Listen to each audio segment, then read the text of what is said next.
Yeah, right? Yeah, I'm looking at the ingredients on this can. Bad idea. The fuck is Neurofactor? Ooh. Well, it says Neurofactor coffee. Cafea Arabica. I don't fucking know if I'm saying that right.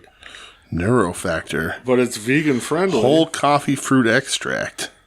Derived from the whole coffee fruit. It's clinically shown to significantly increase levels of key neuroprotein, vital learning, memory, and higher thinking. Sure. All natural patented extract of whole fruit from the Cafea Arabica plant. Well, I'm a high thinker, so let's crack this. Yeah, 100 milligrams in that fucker.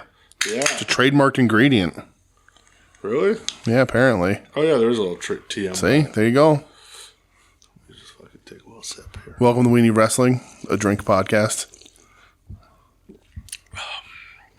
It's delicious. Have you not had the Swedish fish one before? No, it's good. Yeah. It's sweet. It's very sweet. Very sweet. It's good, though. Yeah, it is. Ghost rarely disappoints, my brother. Yeah. But I got it down at the carriage stop. The dude who, like, stocks this shit, he was, like, staring at me, looking at, like, which one I'm going to pick. Oh, yeah. I put pressure on me, basically. Right. And I picked this. All right. It's good, though. What are we? Where do you need wrestling? We Need Wrestling. That's what we are. I said it, I think. Did I not say it? I think you did, I thought I did. Welcome to We Need Wrestling, everybody. I'm DJ. That's Brett. Let's make this legendary energy. Oh. Epic focus. This is very bro-y. What energy drinks? That's, aren't you supposed to, like, drink energy drinks and go to the gym? Isn't that sort of their intention? Some of them. Like, it's not like you're not supposed to just pound energy drinks and sit on the couch. Stay awake, yeah. How about when I went to the Sixers game Monday, I had to drink one on the way down. Oh, yeah. Instead of on the way back. Nice. That's like, I'm driving and I'm like, it. oh man, my eyes are getting heavy. And I'm like, oh, I'm getting old. I was like, I got to. Right. I woke up and I worked early. So yeah. I was like, yeah. Well, it's dark at 5 o'clock right now. So. But I'm like, yeah. It's tough. Driving down, I needed one. Yeah. Way home, I was fine. Yeah. That's probably a pretty easy drive down there to Wells Fargo, right? Well, because you can kind of go around the city a little bit. So I drive to Cherry Hill. Oh, right. You meet up with friends first. Yeah, that's right. I go to Cherry Hill. It's New Jersey. Which, I mean, literally from like their house to the stadium. Yeah. It's like 15, 20 minutes, if that, the traffic. Also, we get to park in like a super fancy lot. Nice. I don't have to need to park with the poors. Yeah. So, right. Just park and like literally have like our own entrance and shit. Nice. Oh, it's so cool. There it is. Oh, fuck yeah. Sixers rule.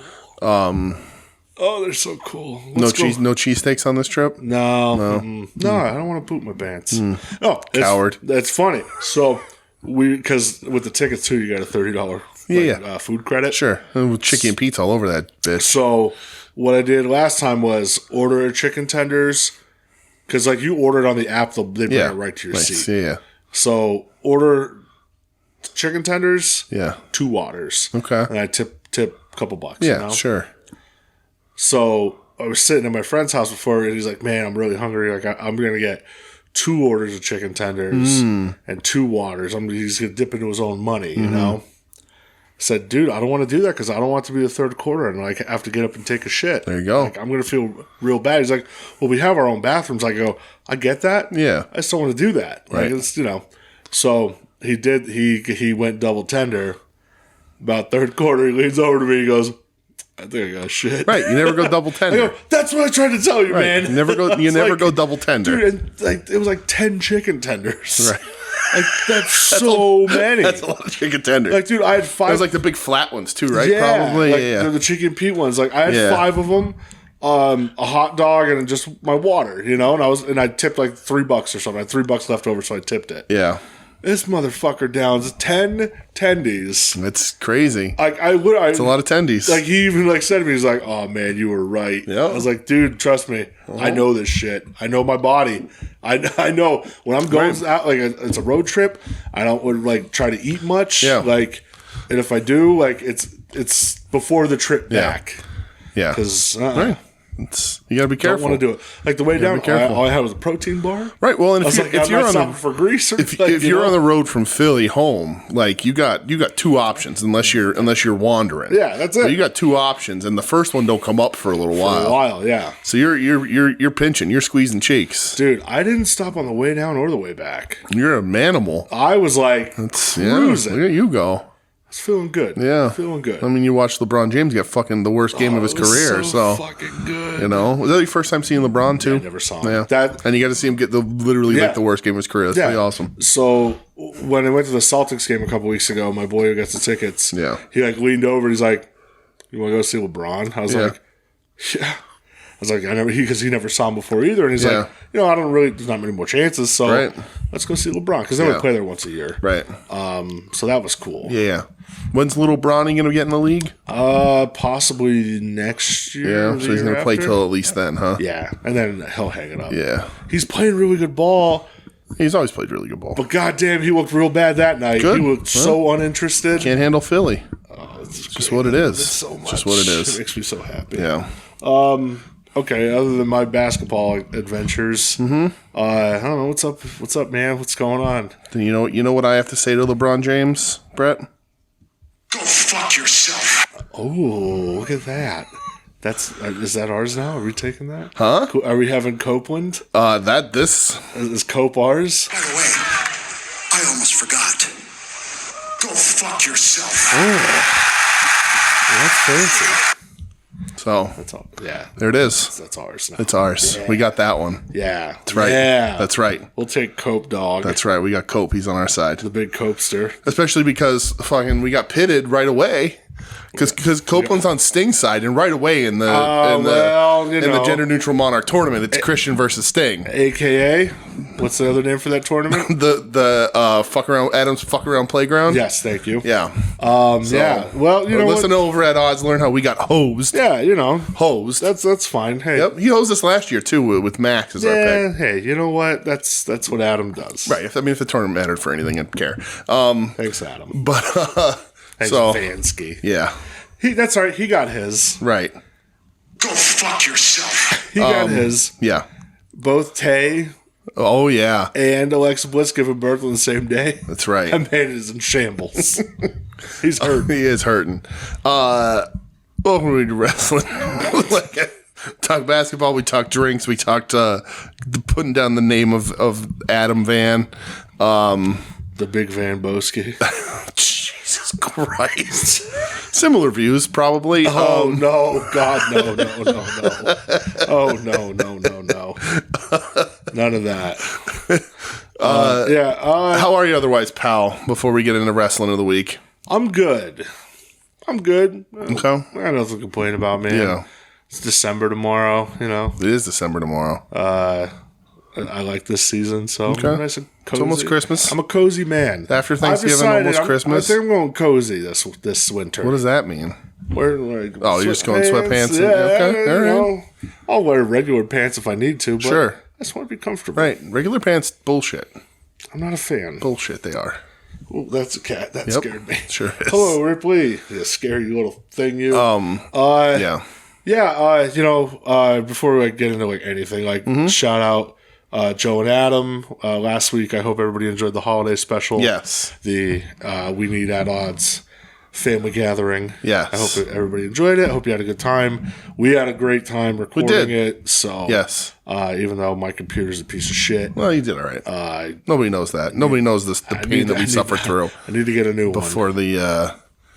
I almost bought a new one the other day. But it was the right weekend to do it. Yeah, but then I was like, really, how many more times am I going to use this? It's true. So, whatever. Right. Just inconvenience everyone around you. Yeah, I mean, why not? Right. I'm the baby. I'm the baby of the group. Sure. In age. Yeah.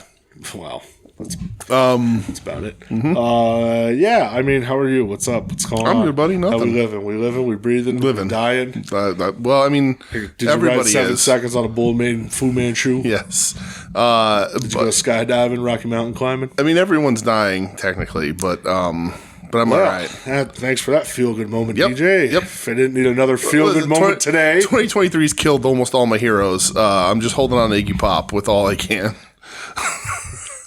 I'm pretty sure What's Iggy Pop up to? he might be immortal. Oh, wow. If there is somebody immortal, it's Iggy Pop. Him and Keith Richards are pickled. So Keith Richards is in a constant state of pickled. right. So they're just good. You can't kill what can't die.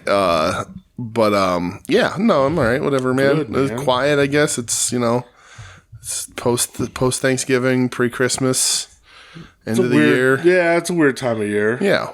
I don't know. Right? Wrestling's weird. Everything's weird. It? It is. Everything's weird. This is a weird. It's a weird season for professional wrestling because all the big shit's right around the corner.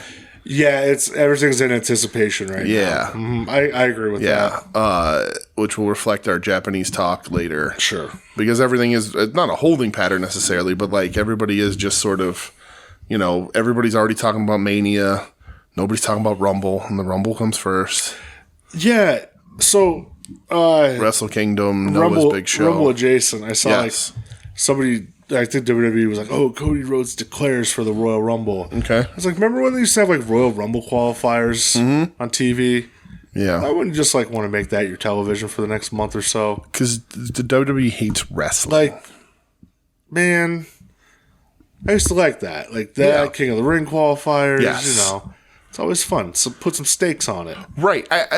Put some stank on It's it. interesting, and I think that's what a lot of this episode might end up being. We do have wrestling to talk about, but there's a lot of shit going on in the world of wrestling that sort of needs to be talked about. Not needs to be. Does anything need to be talked about? Begs to be talked about. Yeah. But like, and we have a question from a listener and friend later. my bruh. But like, it is. I thought about like doing the voicemail gimmick, but then people won't call in and then I'll feel bad. Yeah. I mean, I have a Google voicemail set up for this show. I just don't know the number and I won't put it out because it's the same reason. Okay. If nobody calls, I'll be bummed. Hey, if anybody wants to call us, you let us know and then we'll give you the number. But if you don't, just keep it to yourself. Right. God damn it. TTT, you can't call. That ain't happening here. But pretty sure he doesn't listen. I don't know who he is. Anyway, so the WWE with like King of the Ring and stuff, King of the Ring, Rumble qualifiers, that kind of stuff. Even when we talk about the C squared in AEW, The C2. the C2, it's a really easy way to just create a little bit of drama without having to build a storyline, right? People are fighting for a thing. It's easy. It's just really easy not to build. It's just, okay, well, I completely understand why these two guys are fighting and what happens if they win or lose. And then the loser can have a grievance and the winner can go on and it can all double back and then you can create more drama. But WWE doesn't seem to like that stuff anymore. Yeah. And I don't understand why. And there has been sort of talks this week. There's been talks for a long time. But talks this week about sort of finding your identity regarding AEW and, what it's going to be. And like, and I'll Google the news in a second here. But like, QT Marshall has left, right? Citing that AEW is moving, seemingly rumored to be moving more towards like New Japan style. Oh, darn. Right. And it's like, okay, you find an identity. And what would your identity be? And WWE's identity is sort of, I don't even know, like WWE. Their identity is WWE, right? And I've said this to you off air. I'll say it on here. Like, WWE feels that they are the wrestling business. Sure. And other companies feel they're a part of the wrestling business. But like, it is an interesting sort of thing with AEW leaning into something like C2, the Continental Classic, and just setting up just matches. And the matches have been really good. Yeah. And like, there's no reason, you're not like, oh, why was this happening? This wasn't set up and whatever. And then somebody suffers a loss or a couple in the Continental Classic, then they have beef with somebody and they can spin that out. And WWE doesn't try to do that. They and I admittedly don't watch the product a ton, but like, they seem to like that very, very soap opera-y kind of drama. It's been like that forever. So just a lot of discourse. Is interesting to hear people talk about what they feel identity should be in wrestling and companies and all that sort of stuff. And, I don't know.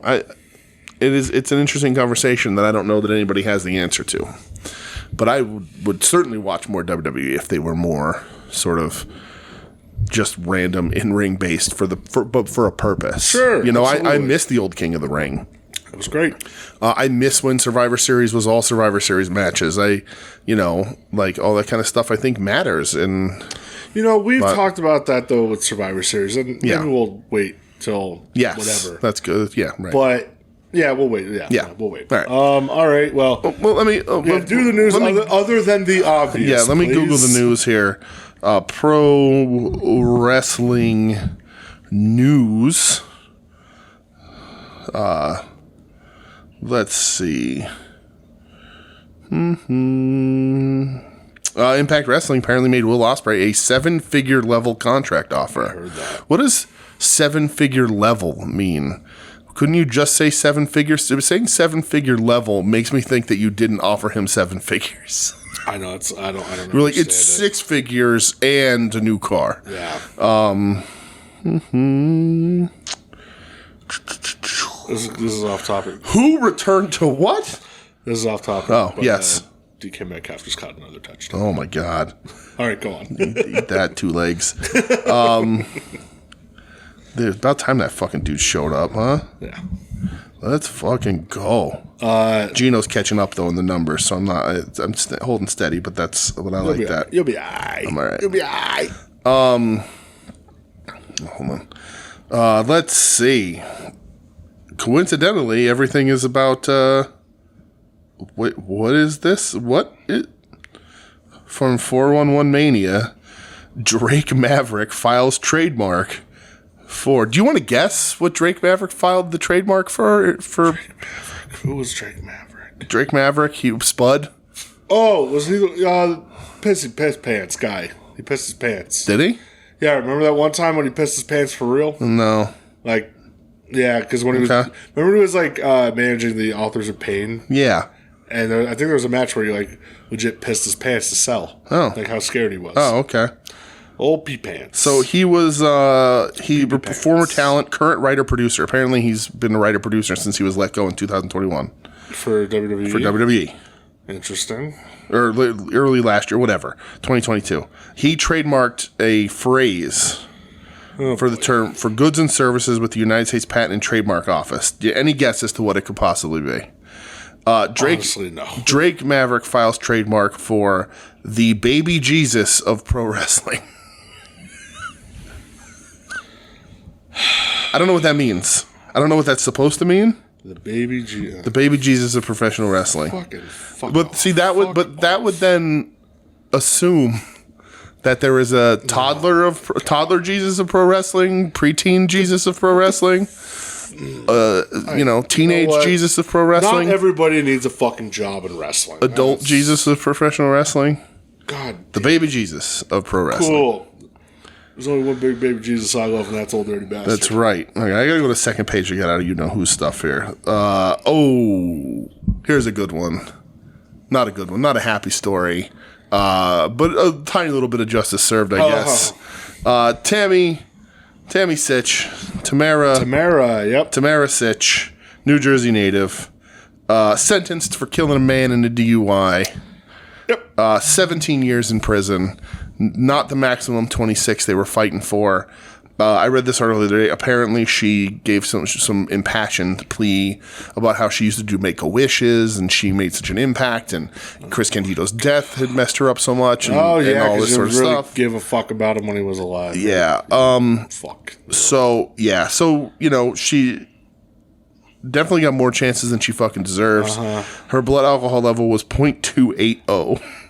Jesus Christ. It was more than 3 times the legal limit. That's so fucking high. She was so drunk. Claiming post-traumatic stress following Candido's death in 2005. So she killed a man. Good riddance. Kill a man. That's what I say. Good riddance there. Yeah. Jesus Christ, I'm still the same news about that as this one guy. I wonder why. Let's see.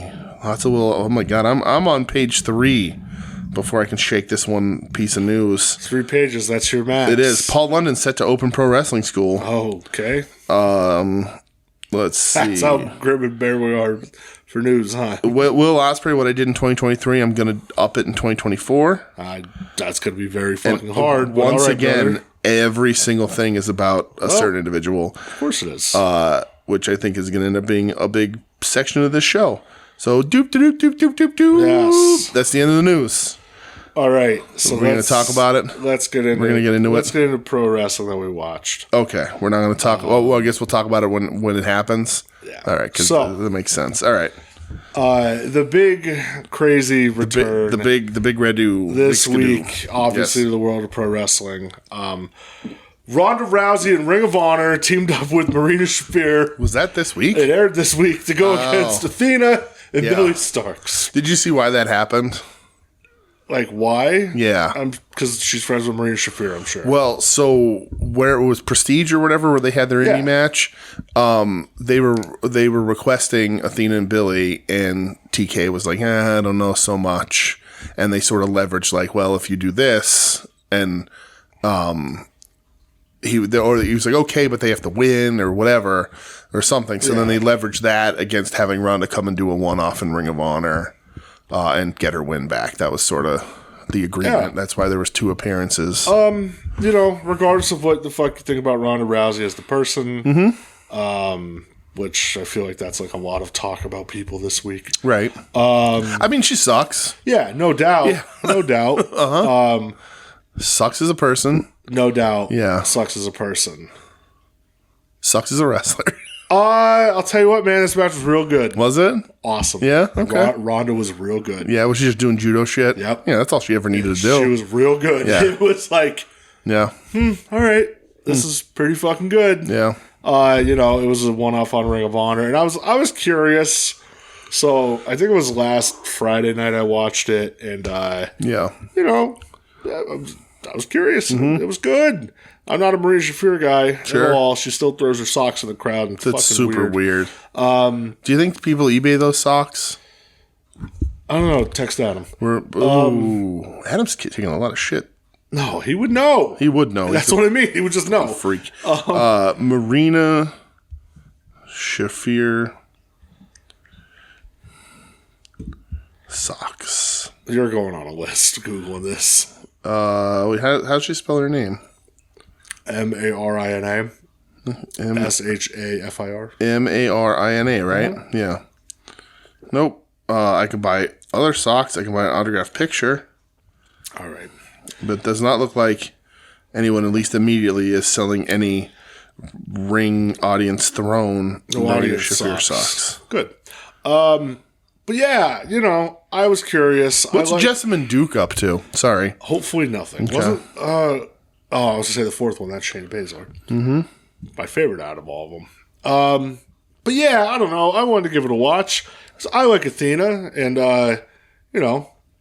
Ring of Honor has a pay-per-view coming up not next Friday, maybe the Friday after. Mm-hmm. So yeah, I don't know. I gave it a watch, and it was good. Okay. So, Survivor Series. Yes. So we watched it together. You did. We did. The women's War Games match, I thought was decent. Yeah. Not anything knocking you out of the park. I will always definitely not the best. Pop for Io Shirai in the trash can always. spot. It's the fucking coolest thing in the world. Always and forever. The men's War Game match. Yes. So I actually thought this was pretty good. The big mystery of will Randy Orton show up? Will he not? Yeah. Judgment Day, all decked out, looking with the same gear like a team should. Same thing with Rollins and Cody and Jay all wearing the camo like he should. So the last man's supposed to come out. It's quiet. And then all of a sudden, you hear voices in your head. Right. And out comes Randy Orton looking like $1 trillion. Never has looked better. No, never in his life. Like, we instantly were just like, whoa, brother. Somebody's on that quadruple H diet. Absolutely. It's just grilled chicken. He looks awesome. It's just it's blanched broccoli and grilled chicken. That's all it is. Scary Snake Man is back. That's all you got to do. You want to get in that shape, that's all you got to do. You just got to eat grilled chicken. He whoops a lot of ass in this match. Yeah. catches JD McDonough with that sick RKO, like where they throw him off the cage and caught him. That was McDonough's cool. wearing a fucking neck brace now, though. Get the fuck out of here, pal. Oh, was he? Yeah, on Raw. I didn't watch Raw. Yeah, you're better I was at the off. Sixers game. Yeah. I watched the end. But yeah, man, Gary fucking Snake Man's back. Yeah. Orton's growing on me. You know, I have a complicated history with Orton because, like when I was younger, we used to make. You remember the Chuck Norris shit? Like the Chuck Norris is so strong. Sure. Blah, blah, blah, blah, blah. Yeah. We used to do that. I don't remember the Chuck Norris thing being a thing. I just remember we used to do it in high school. That was a bit. Yeah, well, yeah, but we used to do it in high school about Randy Orton. And I don't remember stealing it from Chuck Norris, like from the Chuck Norris bits. But I remember like we just used to say really silly shit about Randy Orton. And then when I was worked very briefly as a bill collector, you have to pick a fake name because people do try and find you to fight you and Absolutely. stuff. And I tried to be Jake Roberts, but there was already a different lady with Roberts as her last name, so they wouldn't let me be Jake Roberts. So then I was Randy Orton. And so I'd make all my calls, and I'd be like, hello, ma'am, this is Randy Orton. Hello, sir, this is Randy Orton. And I used to sometimes get, like, really? I said, yeah, I'm taking you to Viper, bitch. Right. And this is, at this point, almost 20 years ago. So, like, he was a different animal 20 years ago. He wasn't even a snake yet. No. And so I did hold Randy in kind of regard. And then I stopped sort of watching wrestling for a little while. And then I was like, nah, Randy's not very good. But I think Randy is pretty good. I thought he was good in this match. Randy's good. And all the old wrestlers were always like, oh, Randy's like the best one. And I guess I just never really bothered to pay attention and actually watch him and see what he does. But he knows what he's doing, of course. Fourth generation or third generation, whatever the fuck he is. So he looked like $1 million, man. He looked so good. He looked fucking insane. So fucking insane. good. Well, he comes back from back fusion surgery in the best shape he's ever been in because it's just boiled chicken or grilled chicken or I did see the clip plain chicken. I did see the clip from Raw where it's him and Rhea. Yeah. And he's like, oh, I've been away. Oh, here's mommy this, mommy that. Well, guess what? Daddy's home. Oh, Jesus. I was like, oh, shit. I did see him take a selfie because he went over to his wife because she was front row and he grabbed her boob in the selfie. I was like, never change, Randy. Never change. He's a snake pervert. He's a viper. So that match ends. Yeah, and then we rolled credits. Oh, yeah, did we? Yeah. No more. The logo mark came up. The show ended. The logo mark did come up. Everybody shut off their televisions and we all went about our day like nothing ever happened. Did we? Did you see the reaction videos of people online? No, because I hate reaction videos. There was one. Those I hate. I saw one of a dude who was cringe. like, when the logo mark came up, he's like, that's it. He's not coming out. Oh, I can't believe they did this. And then, like, he leaves the room, and then the music hits, and his wife's like, get back here, and he never comes back in. Yeah. So I thought that was funny. You being my heterosexual life partner, sure. So you're practically my wrestling wife. Yeah. I was sitting on your couch watching this. Wait. It pans out. That's right. I guess I'll have to take it. Yeah. I have no choice. Yeah, well. In this situation, I'm like, did you involuntary bottom. Did you ever? Yeah. So the camera's panning back. You're seeing the whole arena. Yeah. And you just hear. And Is that how that goes? Yeah, it goes. No, I'm not going to do it real close. I'm not going to want to hurt your ears. You hear the little static shit. Yeah. And the opening riff, the Cult of Personality. And that place fucking explodes. Yeah, well, because they're in Chicago. Yes. Yeah. Cole Cabana comes out. Yeah. Scotty Goldman. Mm-hmm. Scotty Goldman makes his return. Yeah. Chose the right side of the history there, boys. And you see up on the big screen CM Punk. Mm-hmm. And his music's playing. And he comes out, and the crowd gets even fucking louder. Yes. And it's just, I was sitting there just going, he's back! He's fucking back! Phil is back. Phil is in the WWE. Yes. He, after 9 years of nothing in between. Yeah, nothing happened. It went pipe bomb promo blip to back. Yeah. Nothing in between. Nothing at all. Nothing ever. Yeah, the place is seriously going ballistic. Yeah, fucking cuckoo beans. That's one of the loudest pops you're ever going to hear. Yeah. It was fucking nuts. For sure. Which set off a discourse all evening. Well, I didn't notice.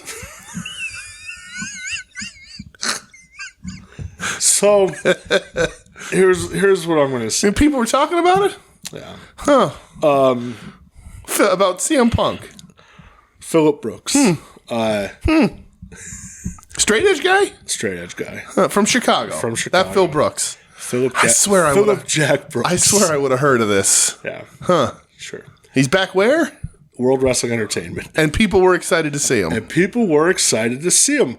Like Isn't that he's crazy? like he's a draw. Like people may actually give a shit and want to see CM Phil Punk. Brooks, CM Punk. That exact Chick Magnet Punk.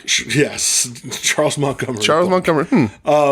Yes, that same CM Punk. Marvel Comics writer CM Punk. That guy? Acclaimed actor CM Punk. Accomplished MMA fighter CM Punk?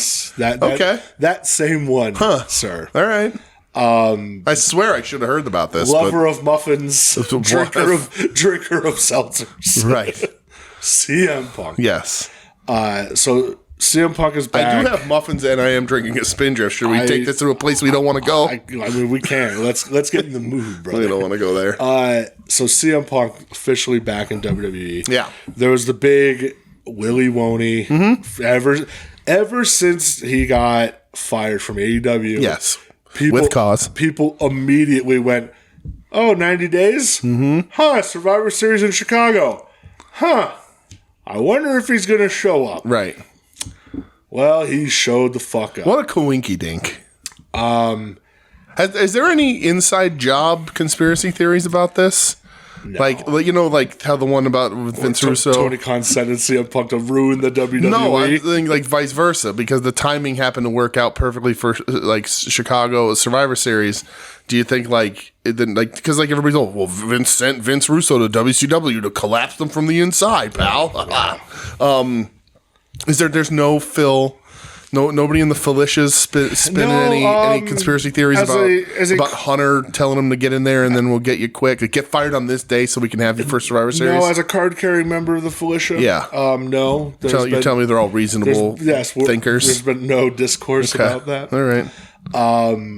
But CM Punk fans noted for being level-headed. Yeah, I would say so. Yeah. It's the haters that have a problem. It is. It's a you problem. It's not an us problem. Okay, just because you don't like making money. So for real, Punk though, he's back in WWE. Yes. It's seriously fucking wild. Mm-hmm. It's crazy. The way he left. Mm-hmm. The bad blood ever since. Yeah. He had that little stint where he started working for Fox when WWE had that backstage show. I forgot about that. Yeah. He's like, I'm not a WWE employee. I work for Fox. He worked for Fox. Yeah.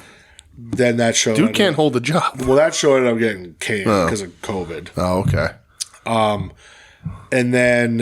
Did it become The Bump? Is that pretty much the same thing about what it was? No, it was a little different. It was, they tried to make it more like a Sports Center style show. Oh. It didn't work. Yeah.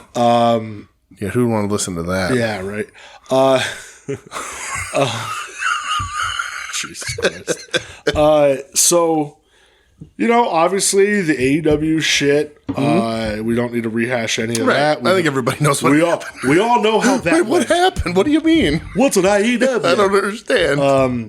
We all know how... What's an EVP? What do those letters mean? Did that man really bite another man over a dog? Jungle Boy, that doesn't sound like no wrestler. Oh, man, that's crazy, man. Oh, hell yeah, man. Though, Punk is officially back in WWE. Yes.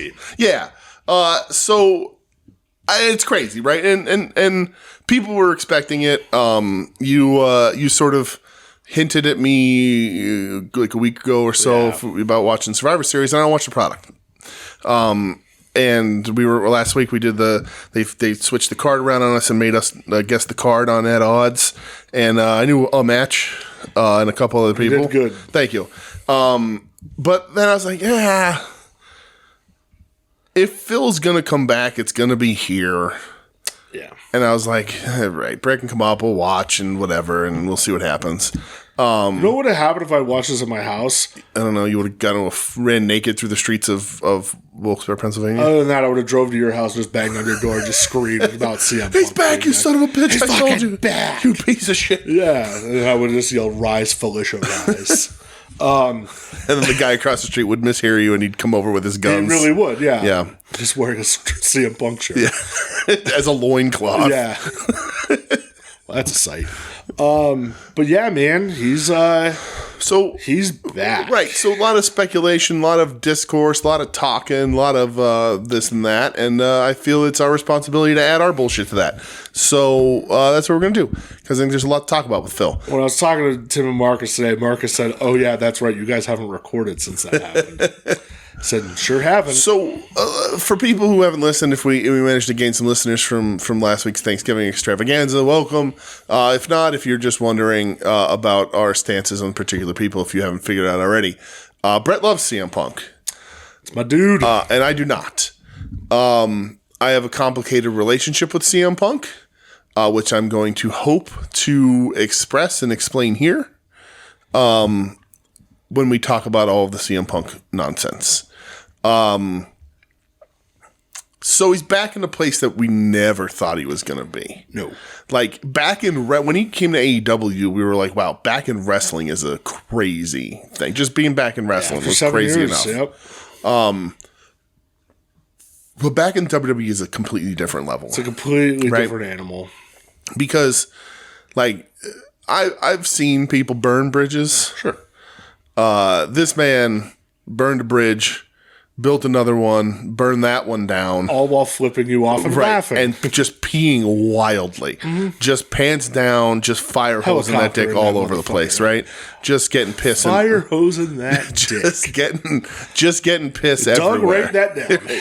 Just getting piss and shit everywhere. Oh, he's shitting now. He's shitting too. I'm adding to the story. All right, okay. I'm building a visual here. I'm telling a story. This is how the great authors do it. Helicoptering his peeing penis while also pooing. Right. This is how the great authors do it. That's how all the greats. Right. Huh? He's pooing. He's in a t-shirt and it's got the Chicago flag. Oh, so now he's shirt cocking. Yes. Okay. Let's pay attention. Keep up. I'm trying here. He's got the Chicago flag shirt. It says "Best in the World" on the back, and he's peeing and he's doing a hip wiggle so that it's just going so around. It's a hip wiggle. Well, it's like a wiggle so that his wiener is flying all over the place. This is too. And then he's pooping on the bridge that he has burned down now twice. Okay. That's how bad this was.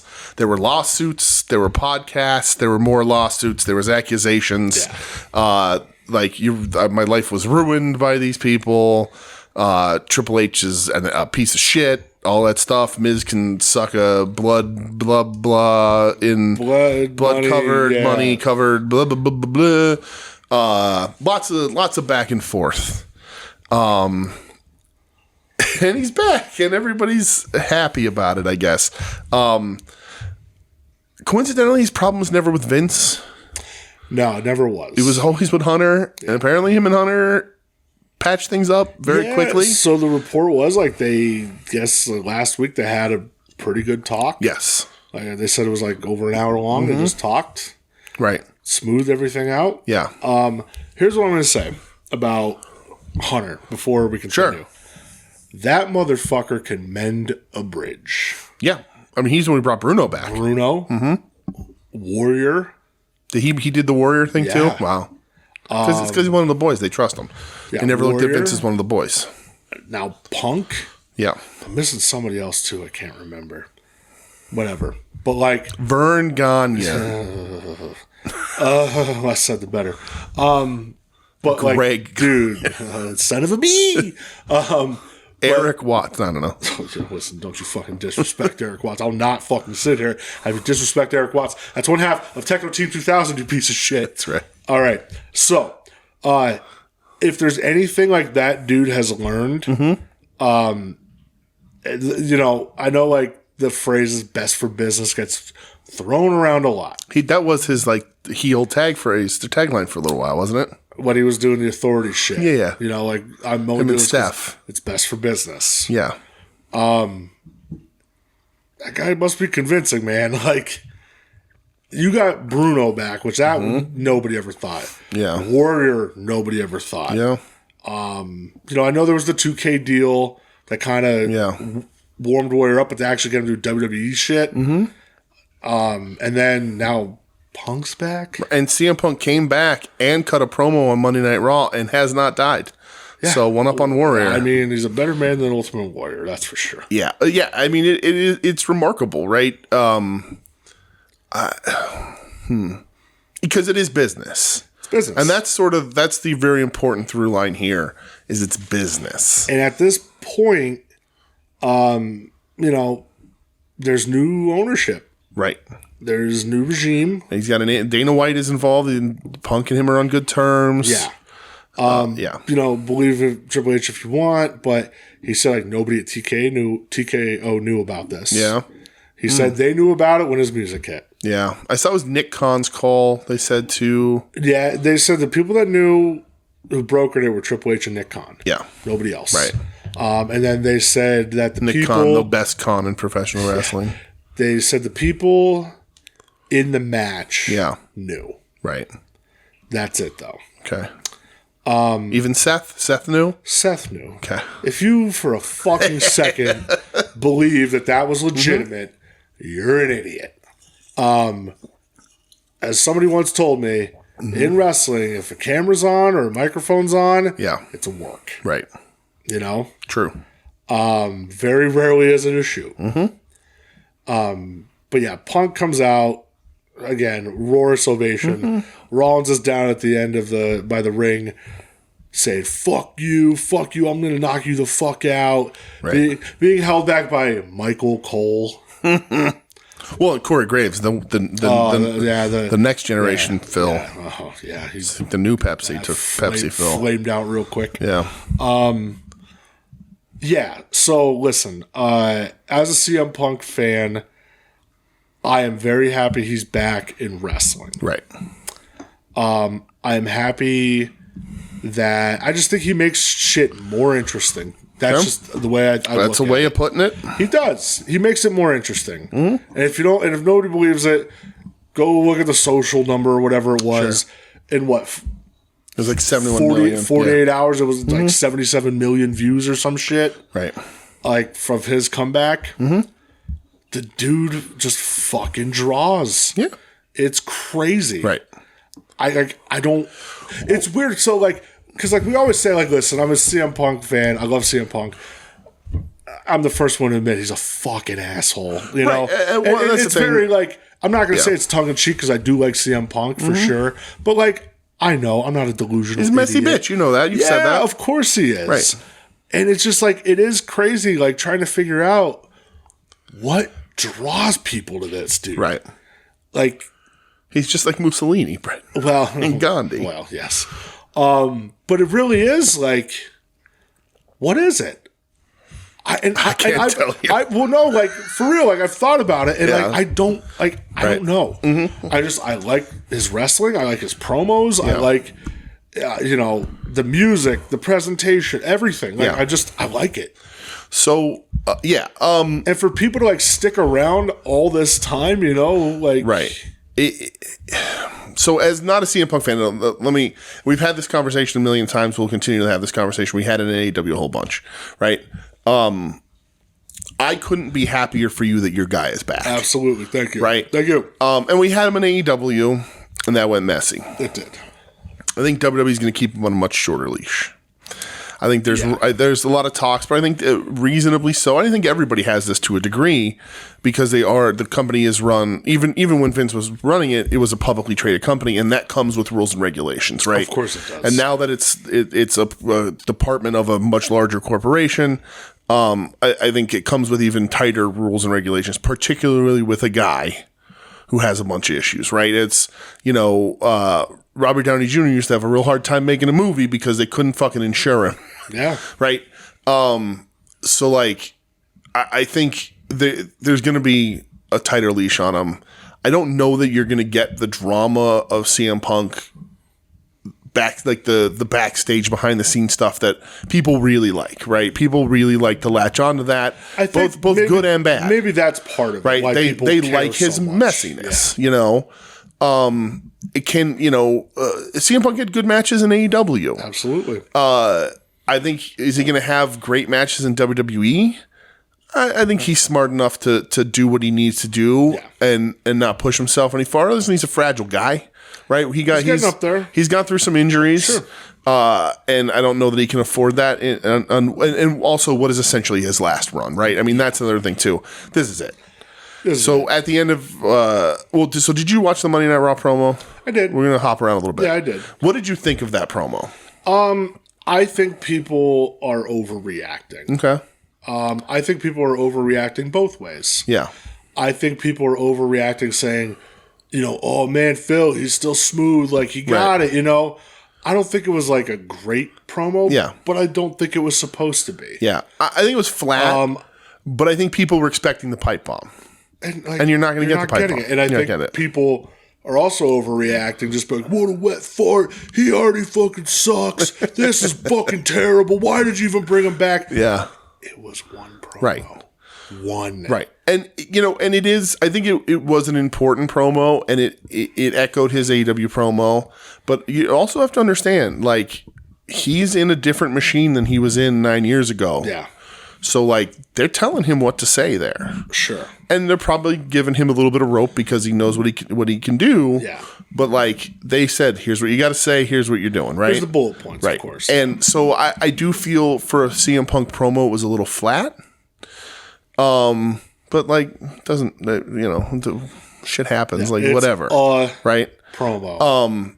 I think that the most telling thing at the end was I'm not here to make friends, I'm here to make money. Yeah. Which I think that's a very important thing going forward. I think he's being smart enough to know that he needs this money. And lots of reports of him being broke, and I don't know. I'm not going to even speculate because I don't fucking know the guy personally. Exactly. I don't know his anybody business. That right? does oh, he's broke. Oh, right. him and AJ. Blah, blah, but blah. Like, he is clearly trying to get a couple of bags before it's all said and done. And why the fuck wouldn't you? Right. It's wrestling. That's what it's about. What's the purpose? That's what you're supposed to do. You're supposed to make Get money. fucking paid. Right. You're supposed to make money. I don't fault Punk for that. Do I think that this was both a spite hire by the WWE and a spite job acceptance by CM Punk? Absolutely. For sure. And for the people that, like, again, it's just, I feel, and we kind of talked about this before we recorded. Yeah.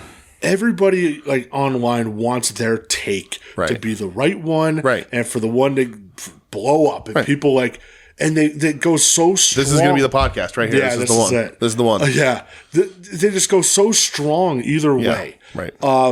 I've seen, that's it. AEW might as well close the fucking doors. Crazy. You're done, buddy. Tony Khan might as well sell it now. Right. You have no chance. Right. Stop. Right. Well, and the funny thing about WWE is, listen, like, is it a fucking hit to AEW? Yeah, It absolutely. is. Absolutely. It's an embarrassment more than anything. It is. Yeah. Like, listen, Phil ain't no fucking angel. Phil did a lot to get fired from that company. Right. But at the same Phil earned all of his firings. But at the same time, yeah, so did some other people. At the same time, there's a lot of shit that led up to Phil absolutely kind of breaking that. Yes. There's people in that company that knew that they can get to Phil and get a certain reaction out of him. Phil probably needs some therapy. Of course. Phil needs to talk to somebody, but he's a pro wrestler. Which one doesn't? Yeah. And also, this is I'm going to say conservatively, the 3,000th spite hire in the history of professional wrestling. Oh, absolutely. Go back to WCW and WWF. Go back to AWA. 90s, yeah. Go back to AWA and Hogan. Go back to all that's just what it is. This with the territories. Right. It's so a lot of it's spite. Right. So I'm excited for you that Phil's back. I said after when he came back, I was like, of course I'm going to see what he's up to. Sure. And that's where the promo on Raw affects me as not a Punk fan, right? And again, I'm not a Punk fan, so does it fucking matter? It kind of doesn't, right? But, like, if he hit that promo out of the park, I would have been like, oh, all right, let's see what Phil's going to do. And instead I'm like, okay, well, this might be, like, Phil sort of on a leash, a little controlled.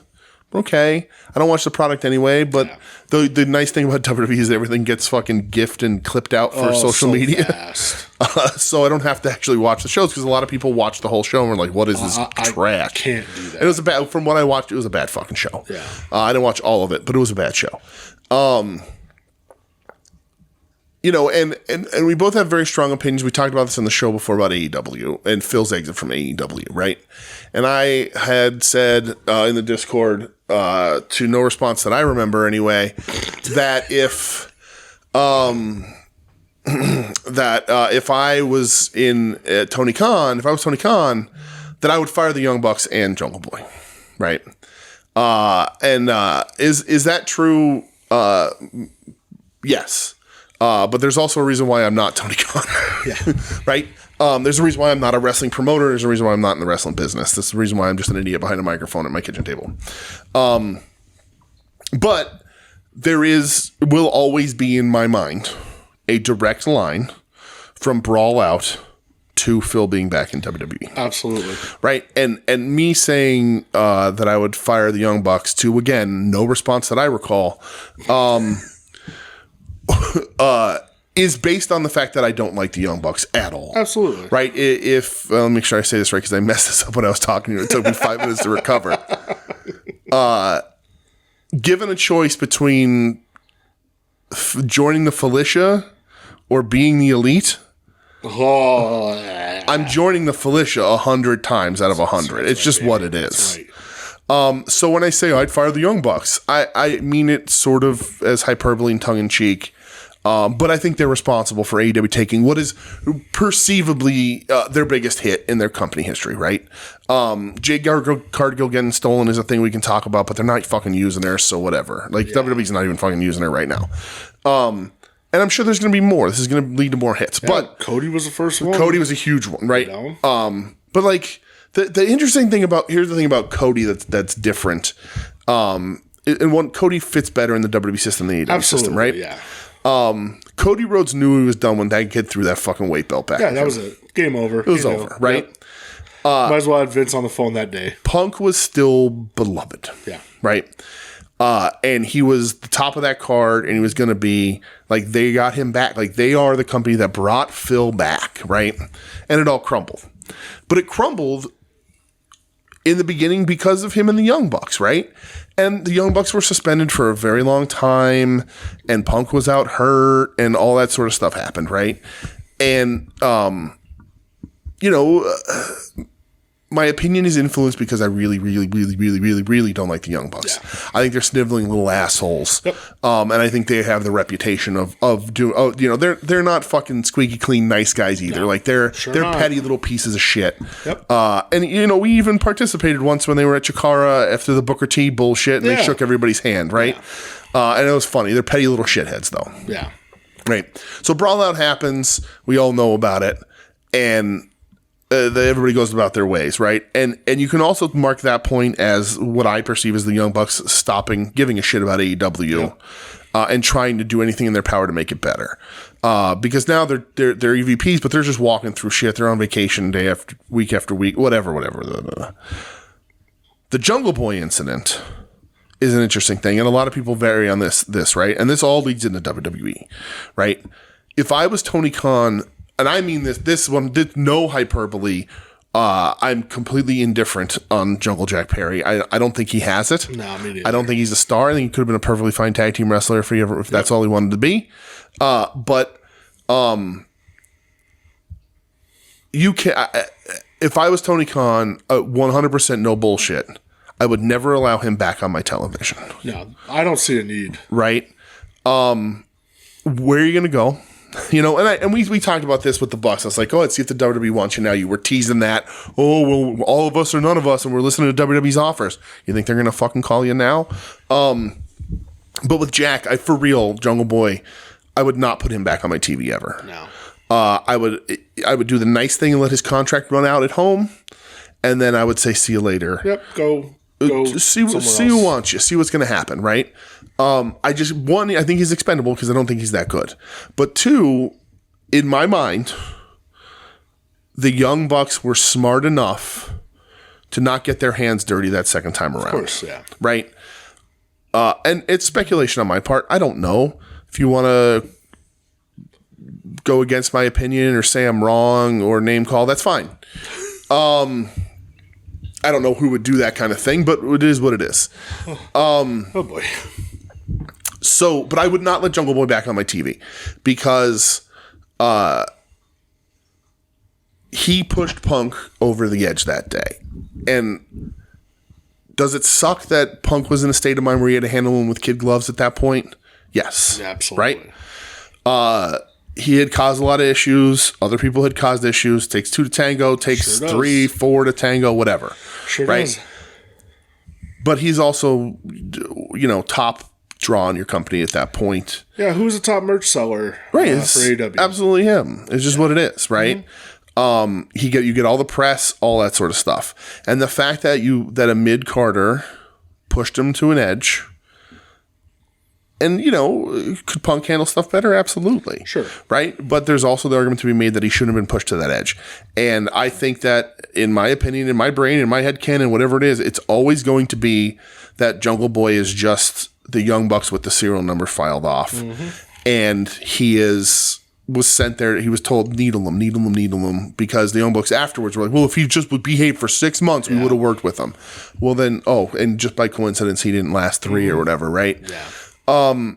And you had to fire Punk at that point. Yeah. There was no choice. And everybody's trying to throw Bryan Danielson under the bus, and he's the head of the disciplinary committee. Yeah. Tony Khan said what to do. Bryan just delivered the fucking news. Sure. Yeah. Right? But so I don't blame AEW for Punk's departure, right? It was a necessary thing. Sure, absolutely. But it's very weird to me in a wrestling business because it's a wrestling business. We have countless examples of this, right? And I'm saying that Punk deserved to be fired. But it's weird that when one of, if not your top draw, gets fired, the undercard guy that started shit also didn't get fired. Yeah. And it would be normally in wrestling, and maybe this is a step in the right direction. I don't know. I'm not a wrestling promoter. But normally, the top draw gets a little bit more leniency because that's the man selling T-shirts, absolutely, and ice cream bars, and action figures, and tickets, and whatever the fuck else he happens to sell. I don't know the numbers, but I can imagine there is a large gap in between Jungle Boy merch and CM Punk merch. Sure there is. So it's an interesting thing in wrestling, if... and again, not this is a one-to-one comparison, but if Hulk Hogan got into a fist fight backstage with Lash LaRue. What the fuck? In WCW. I was like, what timeline are we in? WCW. They were there together. Oh, I know, but goddamn, that'd be fun to see. That's right. I'm equating CM Punk to Hulk Hogan and Jungle Boy to Lash LaRue. Okay. Which is probably a disparity to Lash LaRue, I was really. going to say, put some fucking respect on Lash's name.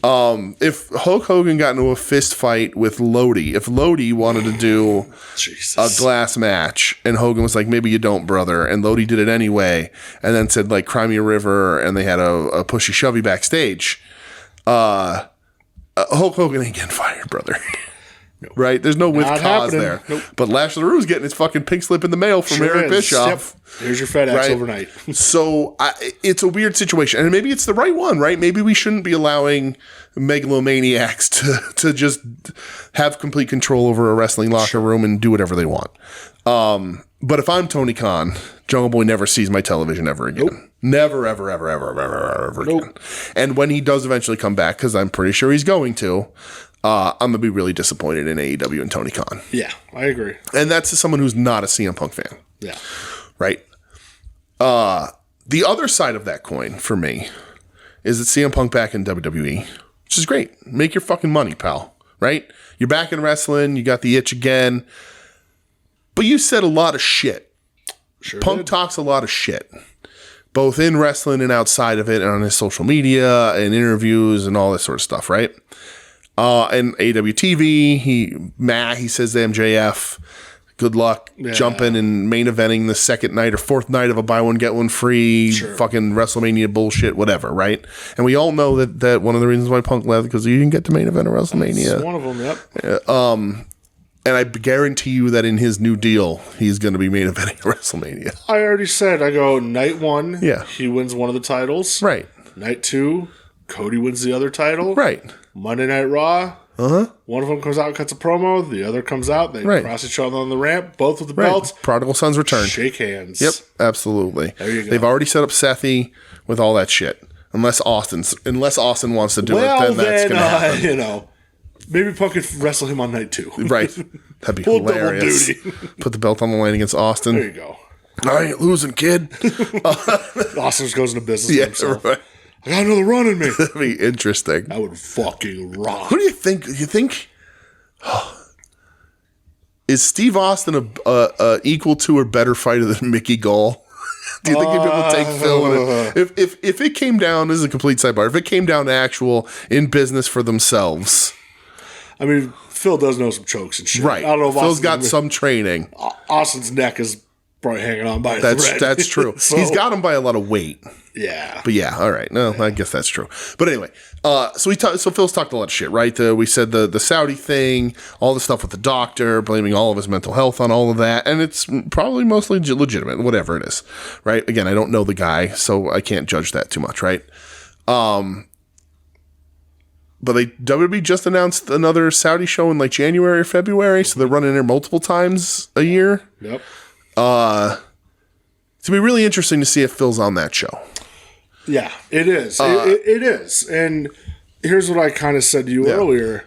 If we're going to say some shit about Phil working a Saudi show, Sure. let's have that same energy for some other people who refuse to work Saudi shows. Sure. And last year, maybe they did. And they did. There's a slight difference in that those people don't necessarily have tweets and audio of them actively burying people for working those Saudi shows. No doubt, but at the same time, it was very clear why they weren't working the Saudi shows. Sure, it absolutely was. So, Right. I'm just saying, let's keep the same energy for them. So, Regardless on if you like them or not. And the thing that's going to be interesting for Phil is that when these things come back up in the WWE, right? When they say, "Oh, everybody's happy to have him here," and blah blah blah. You don't have to like everybody. He's some people there that aren't going to be so happy to fucking see him, Of course, and that's fine, right? You don't have to get like one of the big things about wrestling is you don't have to like everybody in your friend any workplace. You don't have to like everybody you fucking work with, right? We don't need to be friends. But when we just need to be professional. it's like the doctor still fucking works there that caused all those problems. If Phil gets hurt again, what the fuck is he going to do? Sure, right? A Saudi show. All this other stuff, right? WrestleMania, all that. He's going to get, and he has social media. He's not on there a ton, but he shows up every now and then. He seems to be like an Instagram story guy. He is gotten to on the internet. Yeah. But he doesn't necessarily post a lot. Yeah. But he is sort of chronically gotten to. He plays it. Right. He plays it, I don't want to say smart, but he plays it. Right. And so when these things come around, he's going to get a lot of stuff thrown back in his face. Of course. And one, he deserves it. Yes. Because if you're going to talk shit, you got to be ready to take shit. I agree. Right? And two, it's going to be an interesting tell because Phil can shut a lot of people up. He can. By handling it really well. And saying, yeah, I said that, but I was fucked up or I was wrong or, whatever. Whatever. I was in this place and blah, blah, blah. Yeah. Or not address it all or whatever. But we know Phil. You know Phil. I know Phil. I do know my Philip. He's a bit of a mess. And he kind of likes the mess.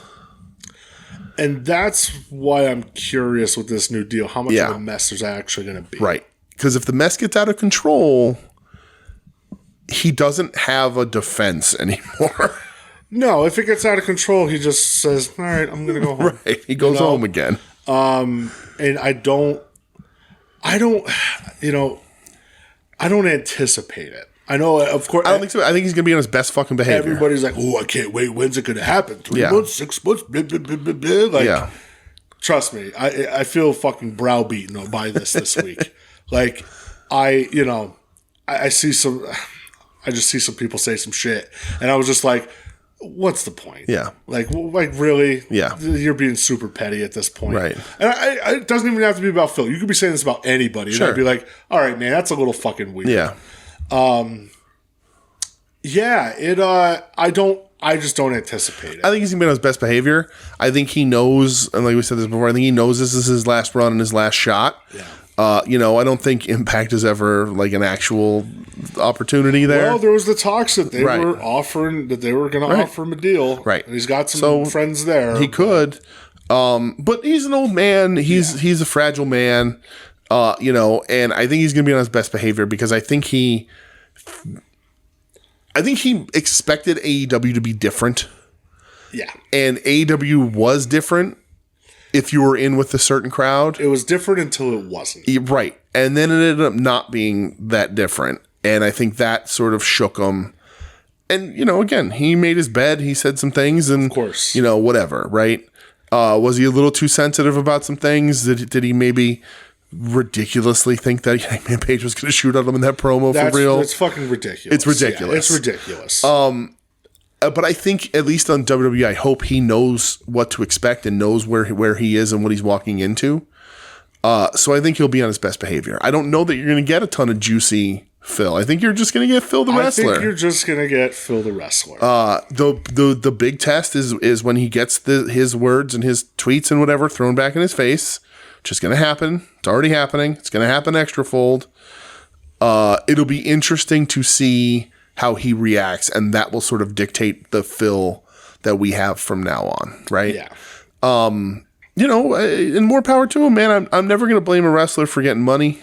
Never. Right? I'm not a fan, but I'm going to keep an eye, so we'll see. But it's an unfortunate series of events that it came to what it's come to.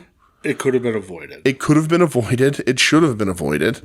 And I think Tony Khan has a little bit of blame in that too. Yeah. He's not, Tony Khan, and hopefully he got that wake-up call because I think this is an embarrassment for him as a company. Yeah. Like Cody was one thing. I think this is a bigger one because it was so public and such a blow-off and all that sort of stuff. And then the other potential side of that is a lot of people are going to leave to be with their buddy Phil.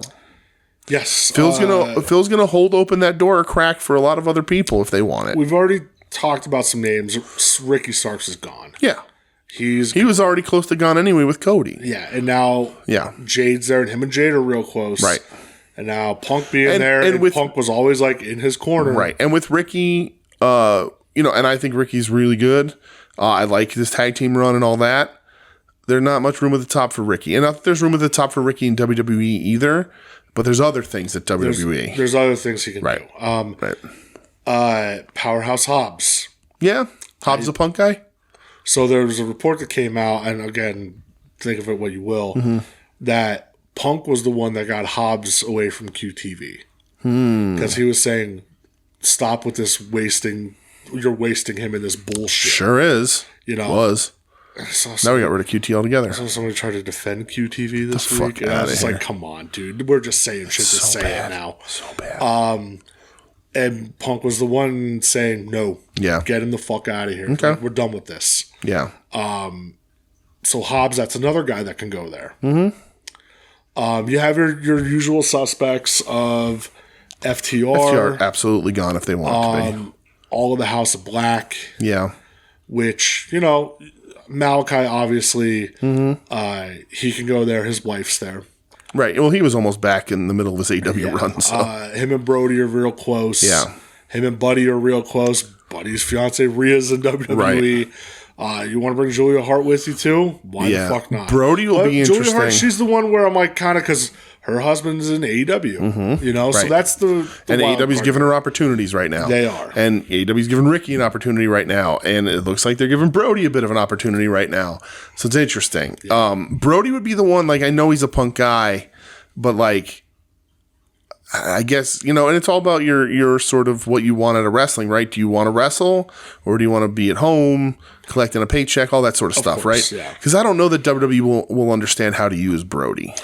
And I think, too, from what I've seen, Brody's wife has been working at AEW doing makeup and stuff. Okay. So there you go. Who knows? And Danhausen's an interesting one, too, because 100% a Punk hanger-on. No doubt. But no fucking place in the WWE. No. They would not be interested. Because He would just be a goof character. And listen, if you wanted to do that, right, WWE, they can do it. Right. It can happen. But right. I think merch-wise, he's lost in the shuffle in the WWE. Yes. And I don't think that he's good enough in any capacity to take the makeup off and be a different character. No, not at all. I like Danhausen. Right. I have no problem with him either. It's just, the man has a really sweetheart of a fucking deal here. Yeah. But it's going to be, it changes the landscape of wrestling in a very interesting and weird way. Yeah. Because you feel, this is a dude who's been out of wrestling for a long time.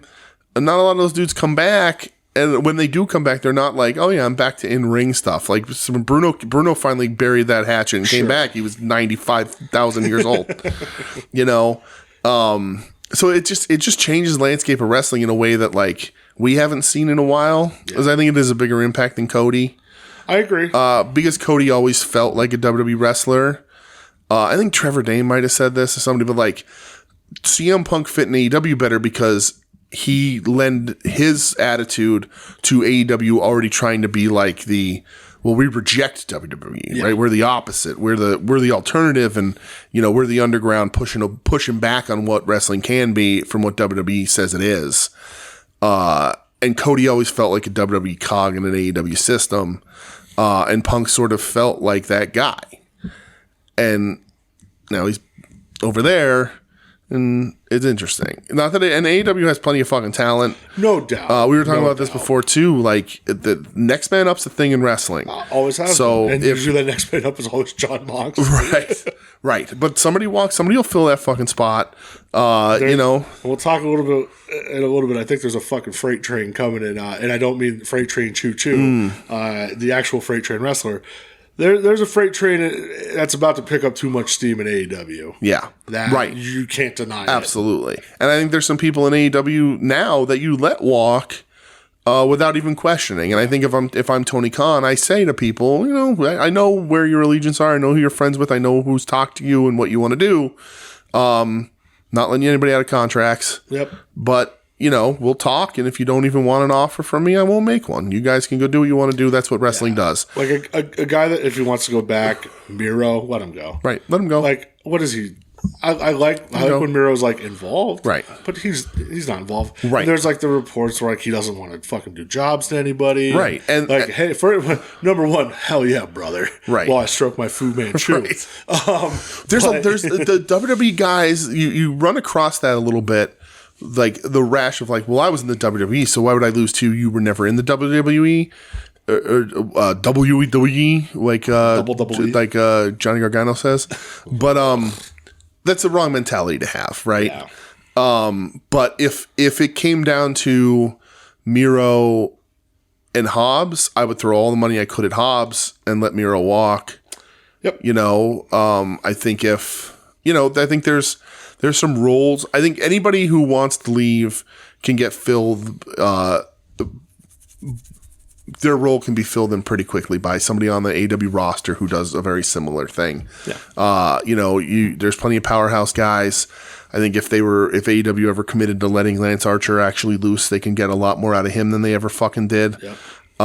There's, look at the fucking tweets from Ethan Page this week. Mm-hmm. You see him? Eating that chicken and rice. Mm-hmm. There's talent. And so next up, and there's talent on the indies they can bring in too. So next up is always going to be a thing. But the landscape of wrestling is definitely changed for the foreseeable future in a way we haven't really experienced in a long time. Yeah. And, people, they say with like Punk, like, did the WWE really even need him? They're in such a boom period right now. That's interesting. And here's my, like, why the fuck do you not want it to be better? Right. You should always be pushing to make it as best as you can. Yes. And WWE has had that where it could be better, but we're going to go this route, No more of that. Let's try to be as best as it can be. So interesting thing about that is that and I was thinking about this before, and I'm glad that you got back around to it because I had forgotten.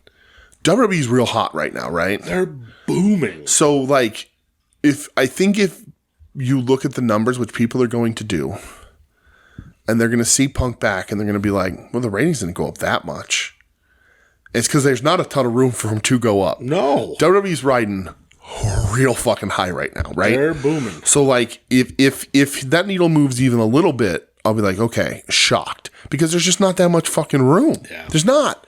There's too much on. Like, WWE doing $2 million for Raws and shit is huge numbers. Yeah, at this Massive point, numbers. At this point, like you said, it's not just like, oh, you have like, 50 channels or something. Right. You can consume media in any way possible. Right. And you can, and if you want to, any type of wrestling is completely accessible to you anywhere at any time. You know, you want to watch indie wrestling, you want to watch Ring of Honor, AEW, Impact, WWE, New Japan, All Japan, Dragon Gate, Stardom. There's all streaming services. Yeah. You can watch any type of wrestling you want to watch, but Big Japan, anything that you want to fucking watch.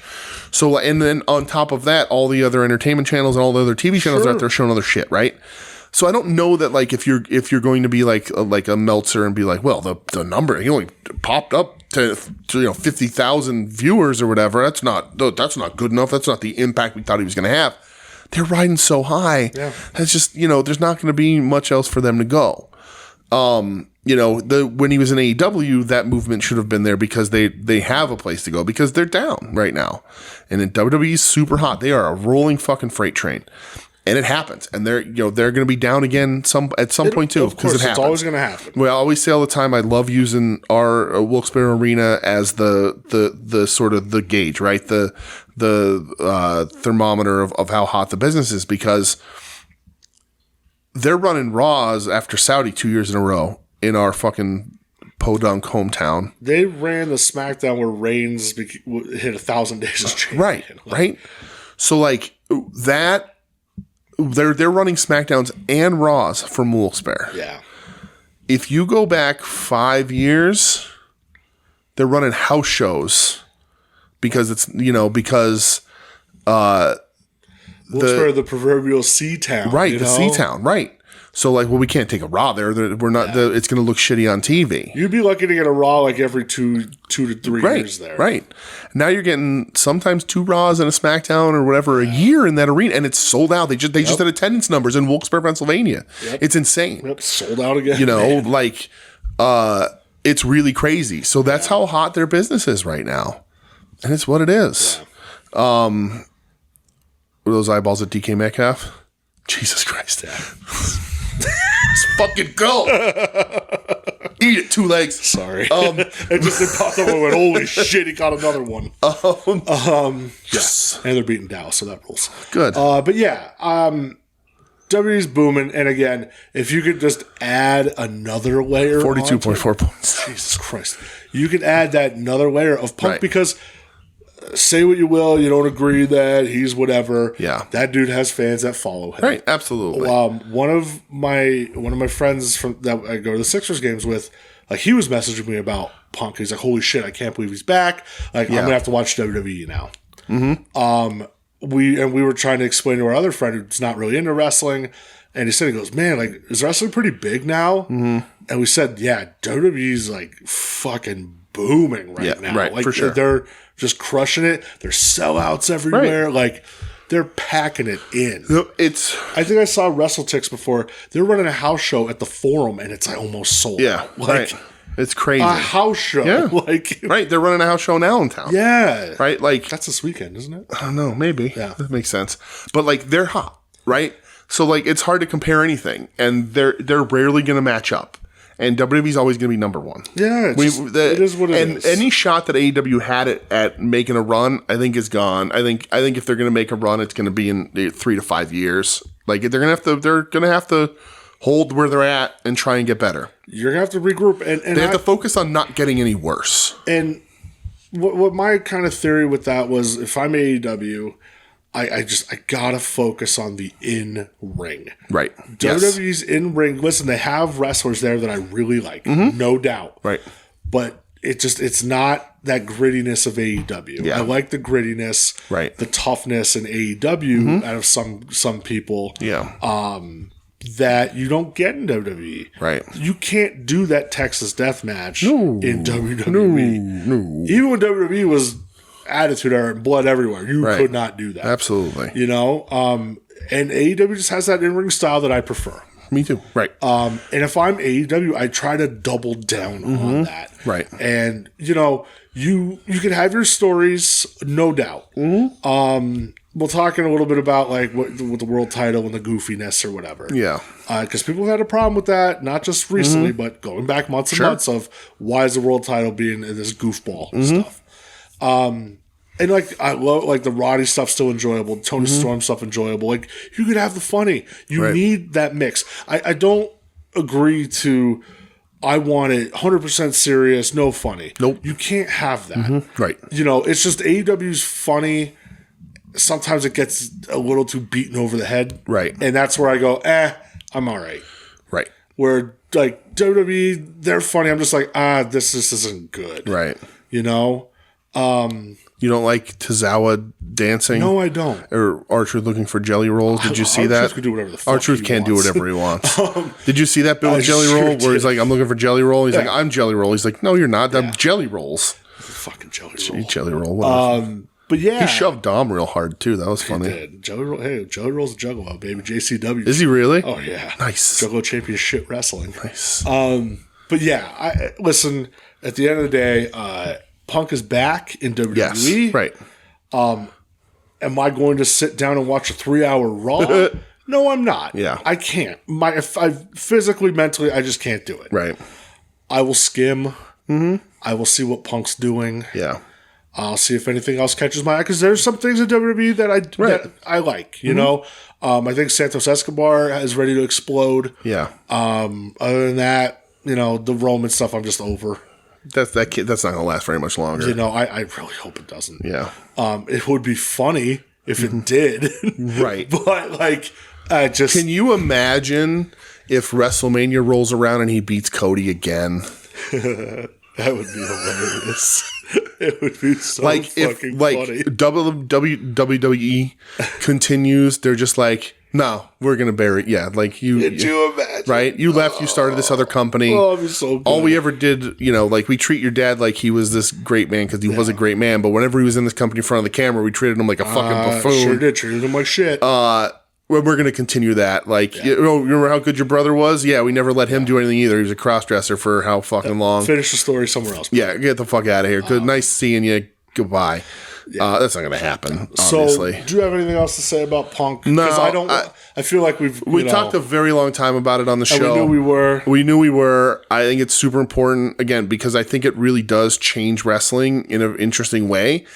And now part of the interesting thing about watching wrestling and AEW in particular is the response to it. Yeah. Because they are a wounded animal a little bit, right? They a little bit have their tail between their legs. Yeah. So we'll see what happens. But I like AEW. I genuinely do. I do too. We sell. I like the variety of things. It's my preferred American right. wrestling. QT Marshall can leave and say that the company's getting more New Japan. But I've said for a long time on here and to you, like when I watch AEW, my favorite parts are what feels like Southern wrestling. Yeah. And I think that's something that they can lean into too and tell, you know, more Memphis and sort of Atlanta, the Southern wrestling is different type stories. And I like New Japan and I like the focus on in-ring. And AEW pretty much always delivers on in-ring. Not that they don't have stinker matches, but they deliver more often than they don't on in-ring stuff. And that's not anything that WWE is necessarily interested in right now, right? Yeah. So I think they can really differentiate, but also, like you said, I don't want just a straight serious show. Like I like the mix of things. Sure. New Japan has a mix of things. Yeah. You know, but some aspects of wrestling are harder to do than others.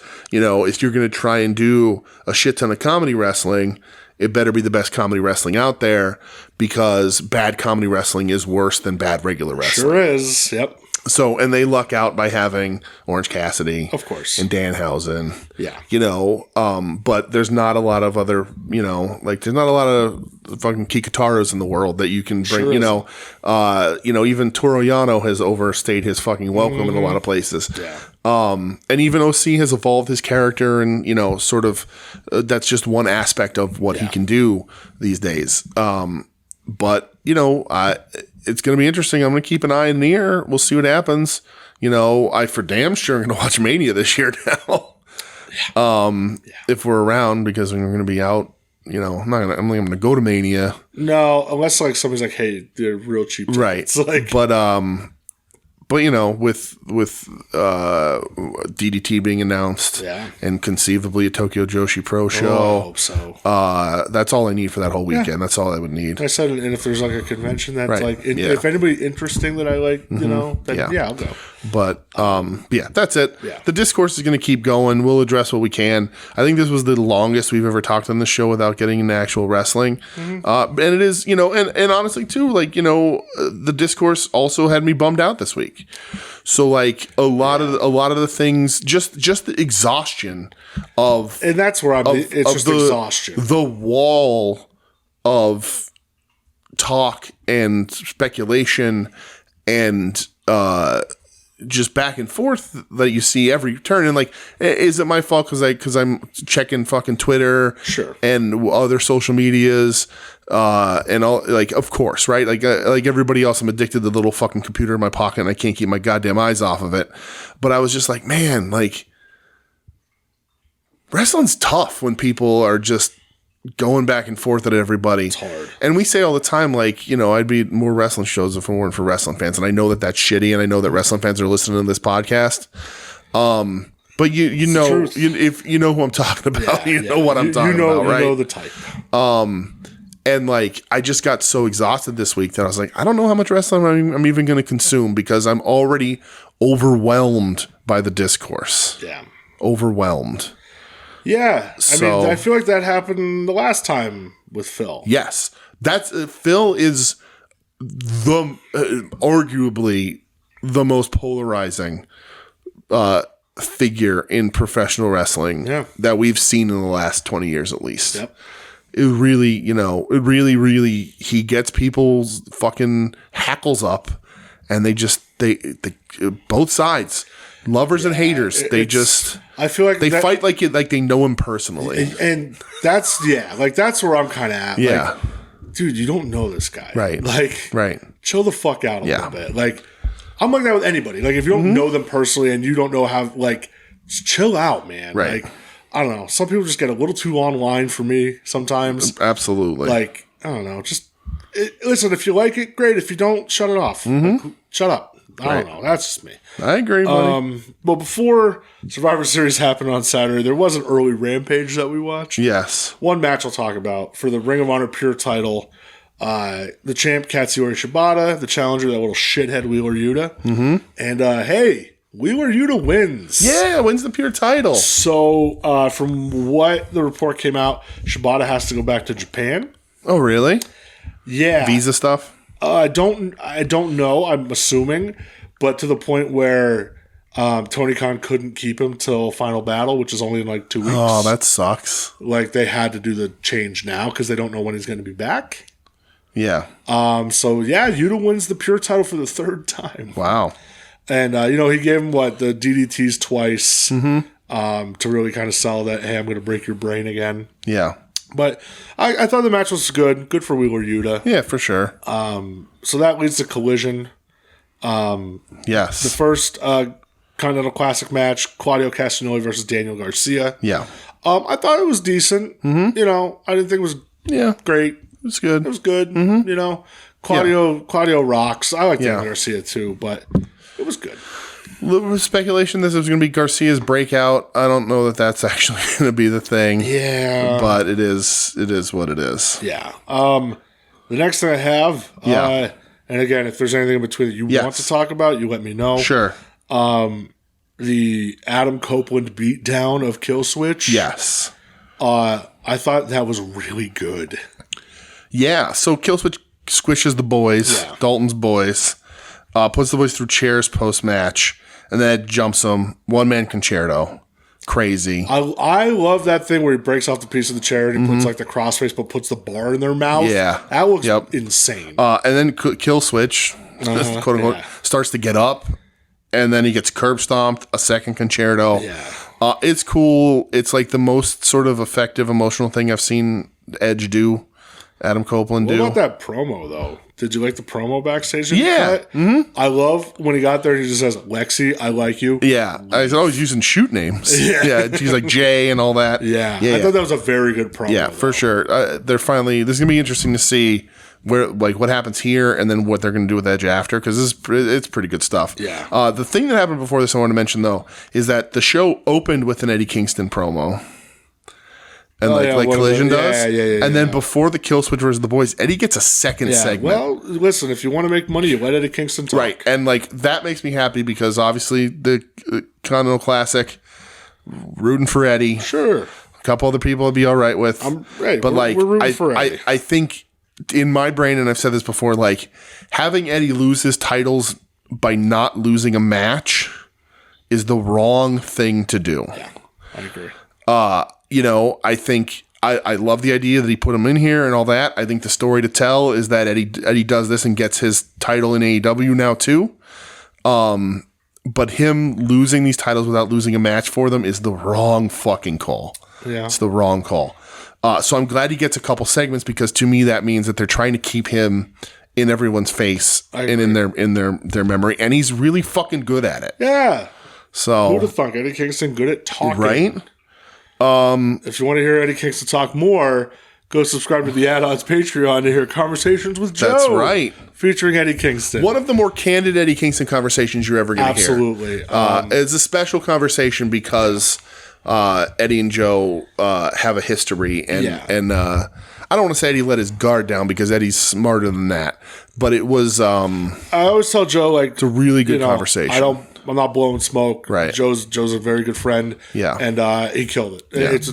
It's great. Yeah. So good on Joe. Did you watch Malachi and Buddy versus Commander and Gravity? Hey pal, I sure did. Gravity fucking sucks, man.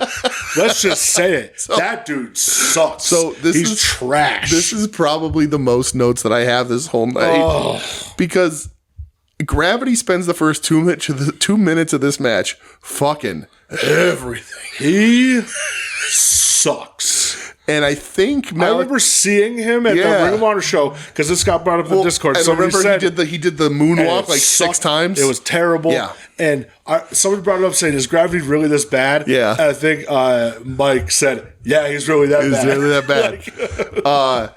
Malachi seems to let him know that he fucked up. In the very beginning. And then he messes up again. The transition to the corner knee and he gets killed. Dude, Malachi murdered him. And if you go back and watch it, Malachi looks at the crowd and just kind of goes, huh?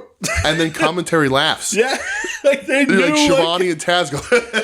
They knew. They knew. Yeah. They fucking knew. Fucked him up. And I would have when all this was happening, I would have been like, listen, they'll fill time. Let's just take this home. That also would be like, tag out. Yeah, right. You tag out. And then the funniest thing, too, my last note on this whole match is Commander and Gravity are up in the corners to do the double splash. Dude, right? he fucks this up, and too. They're going to do the in sync, the stereo splashes off the top. And Commander is literally counting out loud and doing the fingers. And he's like, Gravity. On 3. Gravity goes on 2. He just jumps. He goes on 2. It wasn't even like I thought you meant 3 and. No. Is it on 3 or is it after 3? It doesn't matter. He fucking went on 2. Dude, I am so happy you said that. Because I'm watching it and I'm going, oh, did he just do that? He went on 2. What's his fucking deal, and they said that Bandito just had to have another surgery. His wrist didn't heal right, so he's going to be out. Yeah. And Gravity's is his little brother, I guess. But this was bad. This was bad business. It was so bad. And then that's followed up by an Action Andretti promo that keeps cutting a commercial. Dude, right in the middle of talking, they just say, hey, Pennzoil. Like, twice. Like, they're like, nope, fuck this guy. But Dante Martin is back. Good for him. Julia Hart versus Lady Frost. I've defended Lady Frost once or twice on this show. Hey, DJ, try to do it again. I can't. I like Lady Frost's gear. I like her finish. I used to follow her on Instagram for certain reasons. Sure.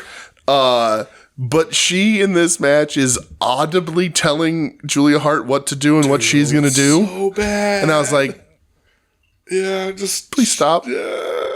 Just stop that one. You couldn't pay me to watch FTR versus the Righteous. Yo, I skipped that shit too. I was like, so I watched the entrances and I'm going, Yeah, me too. I'm all right. I'm good. My notes say nah, fam. But the House of Black come out to taunt. The lights go out. Fucking Malachi Black just goes, yeah, Cesaro can't save you. Yeah. CM Punk can't save you. Yeah. It's like, what the fuck is going on? Very weird. So I wanted to bring this up to you here too. We get the Ricky Big Bill interview. What do you want to bring up to me, DJ? So we'll get there.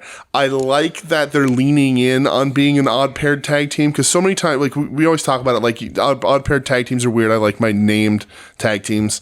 Your disorderly conducts, your high voltages. Yeah, disorderly conduct. Let's go. You fucking around, boy. But, let's go. I like that they're like, yeah, we're a shitty pair. Like I don't even know Bill. I don't even necessarily like Bill out of here. But when we get in the ring, we're a great fucking team and we're tag champions. But then he drops a couple names. Oh, does he? But when I look at you two, Chris and Kenny, I don't see Jordan. I don't see Pippen. I don't see Kukoc. I don't see Kerr. I don't see Longley. I don't see Rodman. I don't see Harper. And I sure as hell don't see Bill freaking Wennington. Right. So I bring this up because if you, my friend, want to extend the offer to your friend Bill Wennington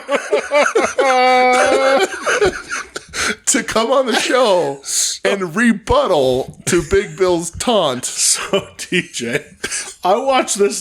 So, the collision was Saturday. I watched this on Tuesday. Yeah. And he cuts this promo. And when he's running through them, and I'm going, no. Yeah. No. Bill freaking Wennington. I rewound it. Number one, I was very confused. I was like, what the fuck is going on? So, I had to film it off my television. Yeah. I sent it to my uncle. Yeah. I was like, just watch this. Because him and Bill are neighbors. I said, just watch this. Yeah.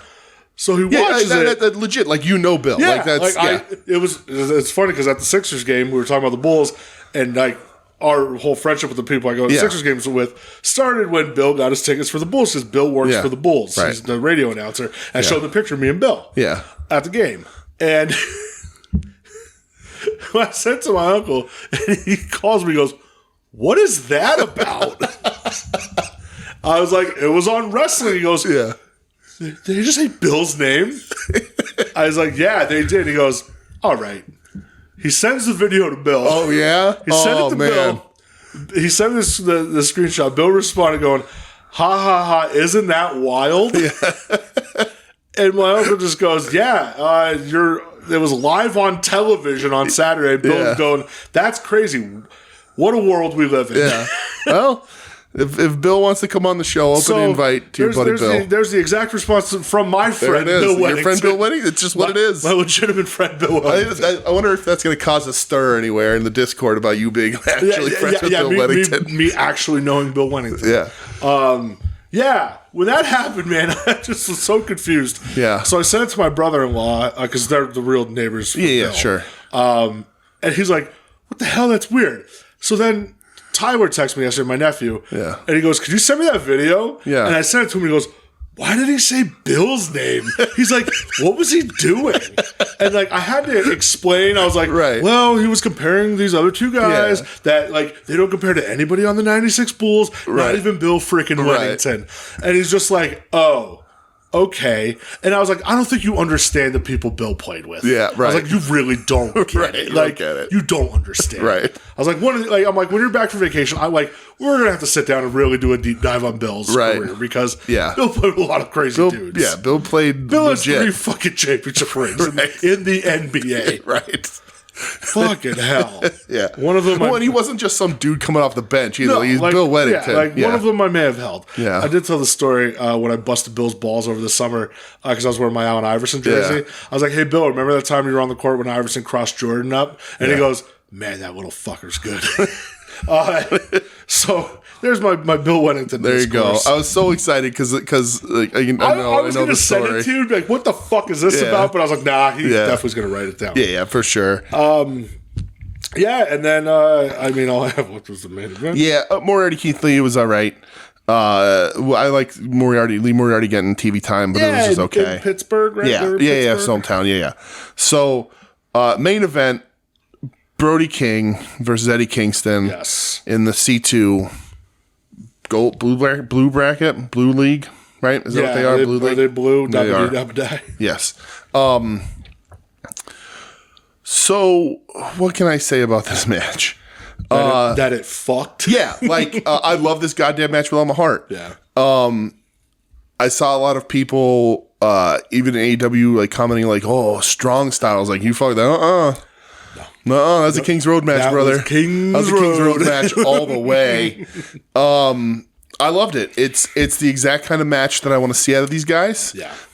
It is the first match to break my bracket. I was accurate through the first 4 matches. You picked it right. I did pick it right. I thought I did. You yeah. did. I picked Eddie losing. Me. I picked Eddie losing 1 match, and it's to Claudio. You picked to Brody. I did. And Eddie's better fighting from underneath, so it makes sense. Give the young man in Brody a bit of a boost. Yep. He held his own.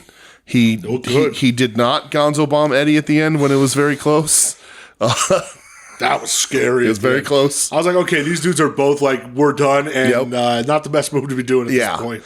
But the match rocked. I loved it so much. Awesome. My favorite match of the C2 so far. It's just everything I want. It's my exact kind of fucking professional wrestling. Yeah. 2 big guys giving no quarter. Yep. And Eddie, who's not necessarily a small guy.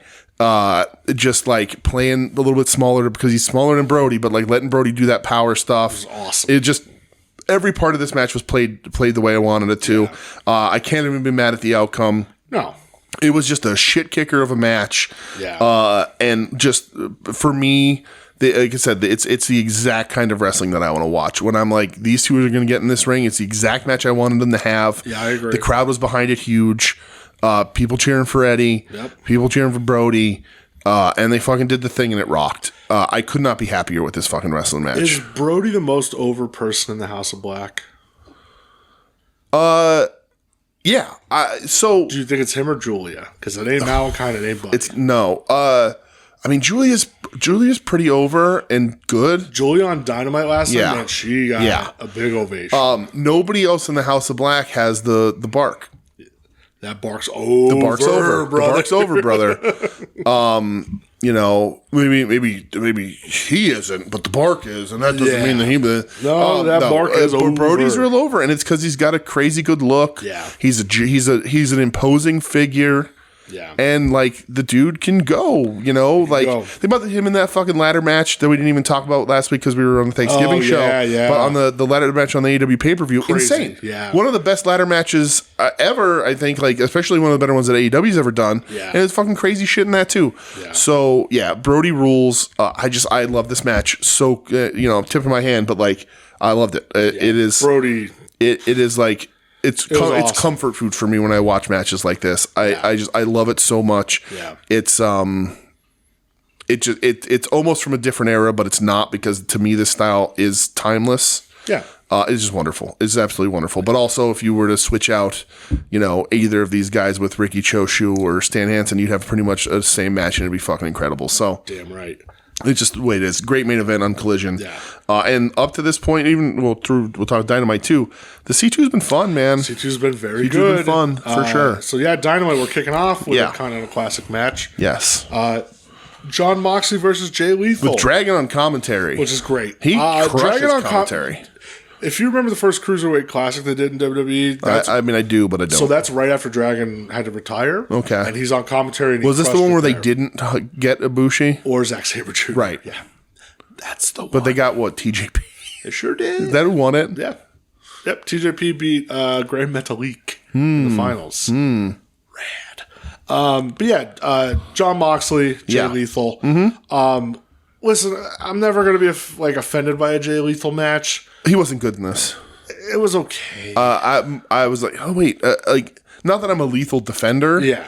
But I was like, oh wait, maybe have I just been blind to him slipping? Because Jay Lethal used to be very good. Yeah, absolutely. Was. Yeah, not great. I did love the kick out, and then when he turns, he gets put right in the bulldog choke. Yeah. Great little transition. 6 points for Mox. Yeah. But yeah, not great. No, not I don't great. like Lethal so much. They do announce that Revolution is going to be in North Carolina in March, Greensboro Coliseum. The funniest thing about this is that Michelle is out talking to me. I think she was going to bed at this point because she gets sick of watching wrestling. And I'm like, Michelle sick of wrestling? Yes. She's biding her time for when the Royal Rumble makes her return. Hell yeah, I can't wait. But I'm watching TV and she's like, what's going on? And I'm like, well, they're announcing where Sting's retirement match. She's like, Sting's retiring like for good? I'm like, yeah, he's like 67 years old. 65. Yeah, and I was like, yeah, and she was like, oh, well, and I was like, why did they announce where it's going to be? And I said, well, it's either going to be in Atlanta, Georgia, or Greensboro, North Carolina. Yeah. I said it can be nowhere else. Yep. And then the TV went in Greensboro, and she looked at me, and I was like, there's only 2 places that could have been. Yeah, makes sense. Literally, the only 2 places this match his final match could be is Atlanta, Georgia, or Greensboro, North Carolina. Yeah. Rightfully so. Greensboro. Get about $100 round trip flight from Philly for us.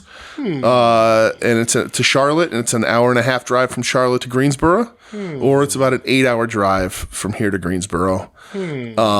Just saying. Not that I looked it up. Just saying. If you want to fly out of Scranton, the Avoca Airport to Greensboro, it's $700. Jesus fucking Christ, Yeah. that's crazy. Yes. And that is from Philly. It is $100 or $108 for nonstop round trip. So We'll talk, pal. Listen, gas is like $4 a gallon, but they'll figure this shit out. We'll talk. I'm gonna buy a third seat so we can fucking spread out. But anyway, yeah. Yeah. But anyway, so that's a huge thing for Stinger there. Sure. We got before that another Eddie Kingston promo. Yes. Yeah. Which is awesome because he's gotten so many. As he should. So they're clearly positioning him as a super, because he gave with the belts, a super important part of this tournament. Yeah. And he does always fight best from underneath. And then Dragon on commentary, because Eddie cuts his commentary like, I'm down, I'm hurt, I'm going to heal, but I'll be ready for Dragon. He's like, but the brain always sleeps. Should I be doing this? Am I ready for this? Am I worth this? Whatever. And it slips right back into the thing with him and Dragon and Eddie's old thing where Dragon was like, you're not ready for this. Yep. You're not dedicated. You can't get out of your own way. Trust me, Collision's in Erie, and I thought about going on Saturday. And Eddie Dragon. Just so I can see Eddie Dragon. Yeah, Dragon at the commentary table cuts a wild promo at Eddie. Sure does. Wild promo. Yep. Just crazy fucking good. And like people say, they used to say that dude can't cut a promo. So fucking good. You're out your ever loving And mind. my response to American Dragon, who I love, is a back fist to that orbital bone is going to feel real fucking bad on Saturday, brother. Put you down, brother. It's going to feel real bad. Dragon, I love you. You're one of my favorites ever, but It's going to feel real bad. it's going to hurt. It's going to hurt. So, next match, Continental Classic, Roosh versus Mark Briscoe. Yeah. This was fucking awesome. Dude, this match was great. Yeah. Who would have thunk? Dude, Roosh, man, he's that guy. Roosh is like, again, we say it every time we bring him up, but when he got signed to AEW, they're like, this guy's trouble. He's going to no-show. He had this reputation in Ring of Honor. Yeah. He's just going to be so many issues. And like, if his brothers aren't treated well, and like he's paired with Andrade, and he's going to respond to however Andrade responds, and all this shit. And then he's been in AEW, and he's just like, nah, I'm just going to put out bangers. Yeah, Roosh is awesome. Roosh is fucking great. And going up against Mark Briscoe, dude, when Mark Briscoe dropped that elbow off the apron, I was like, oh, man, that was gross. I thought he was going to win this for sure. I thought Briscoe was going to have this one. Roosh wins it. I'm fine with that. I love both these guys. This match fucking ruled. Roosh fucking rocks, this was a great fucking match for real. Big up to Roosh. Yeah. Tony Storm has the gout. Let me ask you a question. Was Fatty Arbuckle worried? What the fuck, man? It's so fucking stupid. It's and really, I love it. it's really great stuff. And like, people make the argument about AEW finding their identity and where does this fit? I think it works. It works. I think it works. Of course, people are like, damn, Tony Khan giving it away for free on television, getting those shoes removed. Right. A lot of people are taking I was just like, RJ Steady, Man of Steel. I'm sure. But that and everybody plays their part really well in these things. Like Luther does a good job. Yeah. Everybody plays their part. I thought this stuff was really good. She has a touch of the gout. Yeah, she sure does.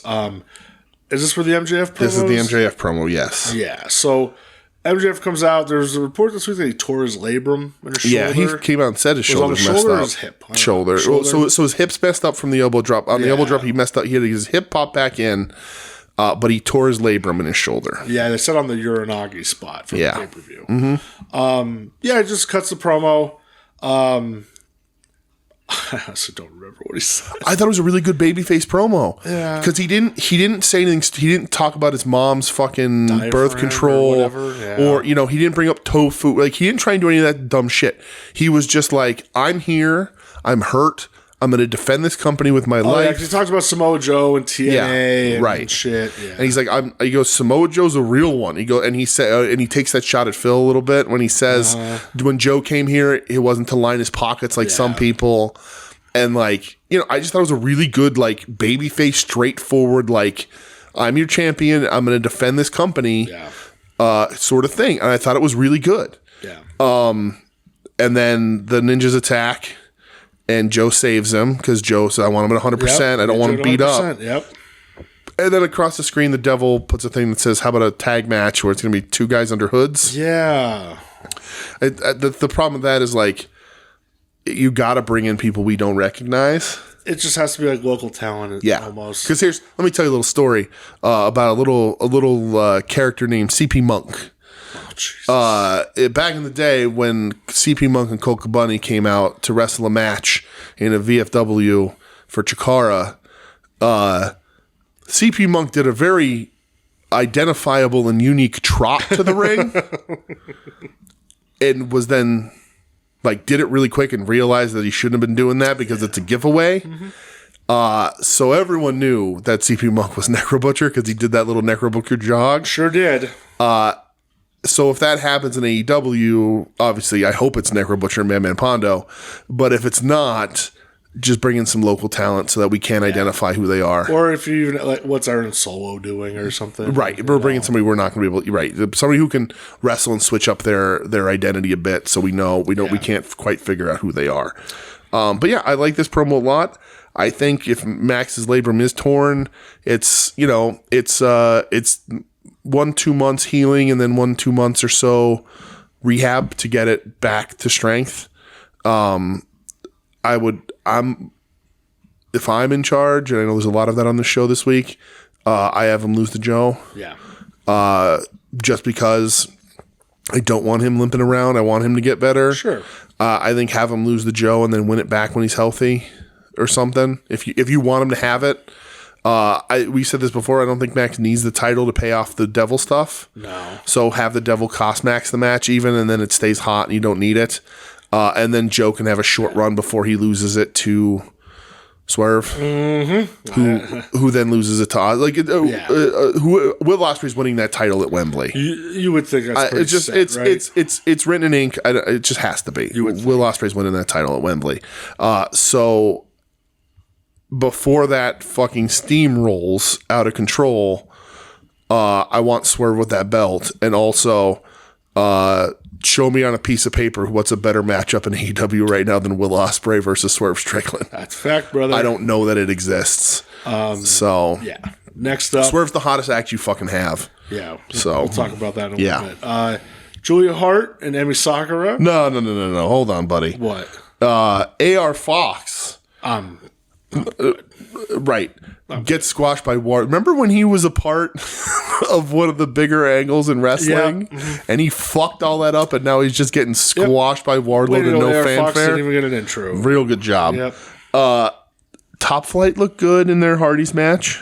I couldn't care less. Right, but they looked good. Glad to have Dante back. Sure, He's good talented job. guy. Way to show the fucking ankle break on television. That was great. The reason why I wanted to bring this up is I said before that if I was Tony Khan, I wouldn't like let anybody out of contracts. Like work out your contract, and if you want to leave.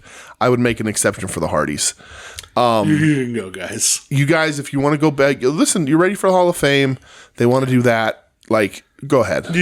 Go ahead. Move right, Jeff. Congratulations, you're clean. You guys are in a better space. Please. Move along. We'll see you later because Matt's not taking pins in these matches. He's not jobbing out for these kids. Like they lose this match with his brother Zay. Yep. Like they don't bring any value. Nope. The pop isn't even there anymore. No. It's there a little bit, but it's not really there anymore. No. Let it go. I would if I can save money in my salary cap, if you will, the Bucks. I'd say, go ahead, guys. Listen, go get put in the Hall of Fame. Do a last little run. If WWE even wants them. If WWE even wants them, right. But the Hall of Fame is waiting. Yeah. Go right ahead. Yeah. Emi Sakura versus Julia Hart. Yeah, now man. we can get back to that. Julia Hart, again, actually good. Actually good. I like this match. It was a fun little sprint. I always like Emi Sakura matches. Tabletop Jones when she hits the surfboard. Absolutely. I love the spot on the stairs on the outside. Julia needs to position people a little better for that moonsault. Yeah. She doesn't do it every time. She's hit it really good a bunch of times, but this was a little too close. Emi tried to roll and ended up getting fucking rib crunched. Sure did. But again, the moonsault is nice. I like Julia, and the crowd likes Julia. Crowd was super into her. I think she works purposeful in these matches. Yeah. And she's very aware of like not actively messing anything up. She's very particular about the things she's doing, and I think that's really smart. Yeah. And I like her. I like Julia Hart. I do not skip Julia Hart matches. I certainly don't either. Was that RJ City Mariah May thing? Yes, that was next. Where RJ City's like she's just fawning over RJ City, right? Kinda? Yes, and then she walks into Tony Khan's office. She wants to talk to Tiki about a match. Let's go. So there you go. Somebody said that RJ City is immune to Mariah May's feminine wiles, and I don't understand how, but he is. Me neither, brother. It's again a man of steel, that RJ City. Steel everywhere. Yep. So then we have Christian promo. Christian Cage. Yep. Comes to ring with security. Edge comes out. Christian calls out security. Man Scout and Dean Alexander on security. He's just, talking to Edge about like, I really thought to myself, like, maybe we should be together. Maybe we should do it for your mom. Your mom said that, like... He says he's sorry. Before she died, like... Do it for the Jude Meister. Yeah, do it for the Jude Meister. Yes. He's trying to sucker Edge in. Mm-hmm. He goes to hit Edge with the TNT title. Edge kicks him right in the dick. Yep. Edge grabs the mic and just kind of says, you really think I was going to fall for that shit? Right. And just says, like, next week I'm taking her out of your hands, talking about the TNT title. Mm-hmm. And then he says one more thing to Christian. Does he? He sure did. Go fuck yourself. There we go. So we got a very good. Oh wait, hold on. That was the wrong one. I almost forgot. Go fuck yourself. There you go. I cut that to save the Taz in there because it's fucking hilarious. God bless Taz. Yes. So yeah, we got to go fuck yourself, and it was very clear on television. Oh my god, somebody was sleeping on the censor button. So funny, dude. Because the crowd reacted. Taz talked, and then it got kind of muted. And way to go, brother. Yeah. So yeah, that's next Wednesday. Yeah, I guess so. Fuck yeah. You think they swept the titles? I don't know. That'd be interesting. Don't know. And then main event.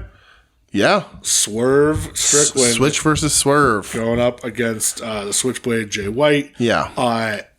When this came on, I was like, man, these two are really good counter wrestlers, so this is going to be very cool. Yeah, for sure. And I thought it was really good. Delivered. It was really good. This both match, of them were awesome. This match had me sucked in real hard towards the end, because at one point, Jay kicks out of the stomp. Yeah. And I was like, holy shit. And it was just like, oh my God, this is it. Okay, nope. Yeah. Holy shit, this is it. And at one point I was like, is this going to be a draw? Is this going to be, because they said draws can happen. Is this going to be the first draw? Like, these guys are just so equally matched. Yeah. And just really, really great wrestling. It wasn't Swerve hits the roll up out of nowhere, so it gets plus 3 stars. Sure. Just a great match. Great. Yeah. Absolutely great stuff. Swerve was getting such a babyface reaction in this match. The problem with being a good heel, Stone Cold Steve Austin proved this. People prove it all over the place. And we talked about this maybe during the pay-per-view or whatever, but like heels aren't supposed to do cool shit because then the fans start to cheer for the heels, right? Fundamental wrestling, and you have to go back years and years because wrestling has changed so much. But like the flashy shit's supposed to be done by the baby faces, and the bad guys are just supposed to kick and punch and beg off and do dastardly things. Because if you do cool shit like that entire death match was, the crowd turns and they just think you're cool. Like wrestling fans aren't set in like good and bad guys anymore. Yeah. If you're cool, they're going to cheer you. And that's what's happening with Swerve. He's too fucking good and too cool. Swerve's inevitable at this point. And this is also a heel versus heel match in a tournament.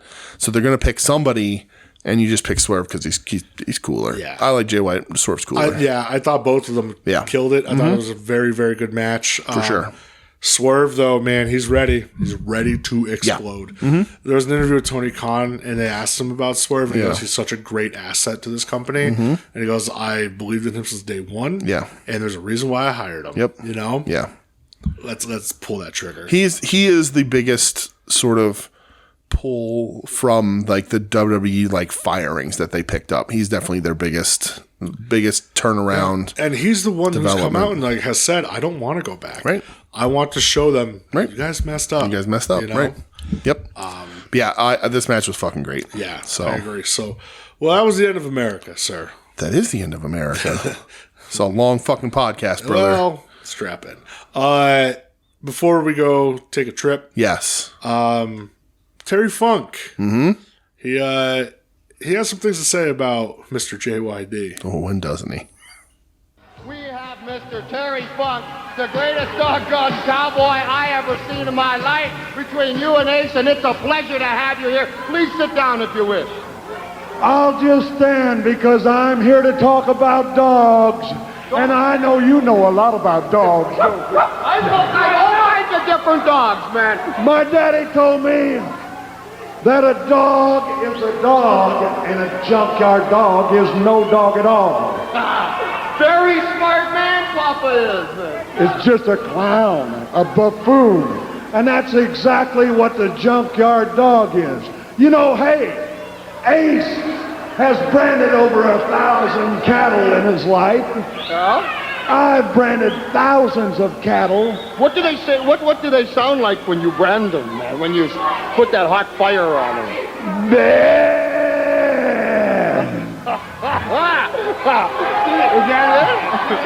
Do you know what kind of noise the JYD's gonna make when I put the branding iron on him?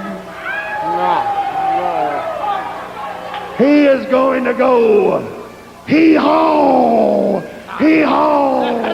As in jackass. He is a jackass. You know, when I come to think of it, I ain't never seen someone like him riding on a horse wearing a cowboy hat either, man. Neither have I. And when I have a chance at the junkyard dog, all he is a big nose, big eye, arrogant. And when I get up to him, I'm going to brand him not once, but I'm going to brand him for good. Oh,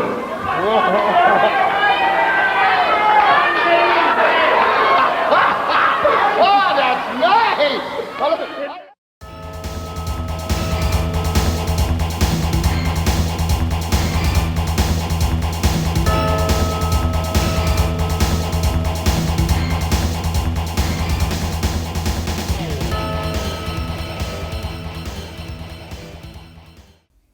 Hey, look at us. We're in Japan. We made it. We made it, baby. We didn't come here last week. No, we spent a week. There wasn't much. It wasn't much. And there's not much this week either. We do have a topic to discuss. We do. But let's talk the matches first. Let's get those out of the way. So, real quick from Pro Wrestling Noah. Uh-huh. Hey. Yeah. Are you ready for the Great Sakuya? Oh, yeah. I saw that. Listen, Ed, it ain't gonna fucking work, buddy. This rules. When Ed said, oh, this is dumb, they're in pajamas. I go, yeah, pajama. That's your breaking point. is that they're in pajamas. I'm all in. Jammy jams. I'm all in. Let's go. Great Sakuya, my new favorite wrestler. All right. Apparently they're having a match soon. I don't know when, but let's go pro wrestling. No, we'll figure that out when it fucking happens. Yeah. I guess we'll talk Tokyo Joshi Pro Okay. first. Or no, Yes. you do your what you watched. Because I know you watched something that I So I watched it from DDT. DDT has started their own Grand Prix. Yeah. And I watched Yuki Ueno versus Kazushita Higuchi. This is The Higuchinator? This is the opening night of their Grand Prix. Very much like every other tournament going on at this moment. This match rules. Ueno is awesome. He's the current DDT champion. Higuchi is a bad motherfucker. Sure is. And I don't have much about this match. Watch it if you're watching GDT. It's very good. We both like Higuchi a lot. Ueno is not new to me, but like not a guy I've really paid attention to, but he's having very good matches. Higuchi is a man from another time. Sure is. And watching this match, I was like, this man... He's a throwback. Right. I was like, this man should be in the ring, like, just throwing chops at Riki Choshu and Jumbo Shiruda. Yep. He really should be. And I do not use those names lightly. I do not use that praise lightly. Nope. This man, like, he should be, like, wrestling, like, fucking... young man Tenryu, like he should be in the 80s in New Japan, All Japan in the 80s. Yeah. Just fucking wrecking people. Like he's not a throwback to the Pillars era. He is just I can just close my eyes and picture him and Riki Choshu just killing each other. Crushing each other. I love watching him wrestle. He is one of the most complete wrestlers in all of Japan. And DDT is just a great factory for fucking wrestlers, man. I truly hope that he is here when DDT does their show in Philly. Yeah. Because it's been announced. That would be awesome. Once those tickets go up, we're buying them. Absolutely. I'm absolutely, if it's the only thing I do, I don't care. We're doing that DDT show. I agree 100%. So Tokyo, DDT's been like such an impressive promotion this year. I'm very happy. Like we actually took the time to get into it. Yeah, thank you, Noah, for sucking ass. Well, there's some of that. Because DDT all the way. So Tokyo Joshi Pro. Yes. Tokyo Joshi Pro will impress you 2023. Absolutely. So, as of the recording of this, I believe it's one day after Tokyo Joshi Pro just celebrated their 10-year anniversary. Okay, excellent. So this congratulations. This wasn't like an anniversary show per se, but it was a little bit of like a throwback show. Okay. So I only watched one match. Me too. It was Hyper Masao. Yep. Teaming with the Magical Sugar Rabbits. Yep. Mizuki and Yuka Sakazaki. Yuka's back. Well, Yuka ain't back for long. She has her graduation match, I think, this week, right? I believe so. And then she's coming over to AEW. I believe so, That's awesome. Going up against the team of Hikari Noa, Miyu Yamashita, and Yuki Aino. Yes. Yamashita wearing her throwback gear. Yes. So, hey DJ. How do they just call this a 6-person tag match? I don't know. Okay. It's a lot more. There's a lot to it here. Yeah. It looks like we're having this match underneath a highway underpass. Yes. Well, it's at the fish market. Yeah. Yeah. Well, it's at DDT runs shows there too. It is legit. It's at a fish market. It's so wild. Yes. I don't even give a shit much about the in-ring stuff. No, doesn't matter. Yamashita got like blown up by fireworks. Yes. So Hyper Masao gets her mask taken off at one point. Which, what the fuck? Right. Man? We don't need to see that. And then I think she threw a fan at Yamashita. Yep, threw a fan. She grabbed a lady and threw her at Yamashita. And then they chained. There's sounds of freedom in the background. Rep. They chain Yamashita to a cage. Yep. And light fireworks. Yeah. And they're like shooting Roman candles at her. And then have a Roman candle party at her. Yeah. And at the fans. It's crazy. It's nuts. And then Mizuki jumps off the top of a fucking 18-wheeler. Right, which is also insane. And then Hyper Masao has a firework helmet that she lights that then falls off and almost burns people. So this reminded... I was like, when I watched this last night, I go, Oh, no wonder I heard DJ Spirit Animals. Yeah, because remember that time I lit off Sure do, buddy. the fucking mortars from the top of my head or whatever it was. Sure do. Yeah. I used to tuck bottle rockets in my shoes and fire them off. Because I'm a crazy person. Me and Hyper Marcel were right there. That's right right, there. one and the same. And then the finish, she tries to light sparklers before Yuka does a helicopter for the finish. It's nuts. And listen, so I've also had Roman candle fights. You got hit, it sucks. In my youth, we used to go to a friend's grandparents had property down by the river, and we would camp overnight every summer. And we'd have campfires, and we'd get, and we were good kids, so we wouldn't drink because we're idiots. But like we would just do really silly things, like what teenagers would go streaking. We'd do all that kind of shit. We would play games. We would sit around the campfire. I got powerbombed through a table. We would do all that shit. As all kids do. And when it got dark, we would take Roman candles and we would do like 20 paces or so. Yeah. And we would light in turn, but it was dark everywhere. So you would have 2 Roman candles and you would shoot the one in the general direction of the person. And as it lit, arced over them, it would light up where they were. And that's how you would aim the second one. Because you had to light it, you'd have to make sure you lit them off separately so that they wouldn't fire at the same time. So then you would shoot the one and you'd be able to aim at the other.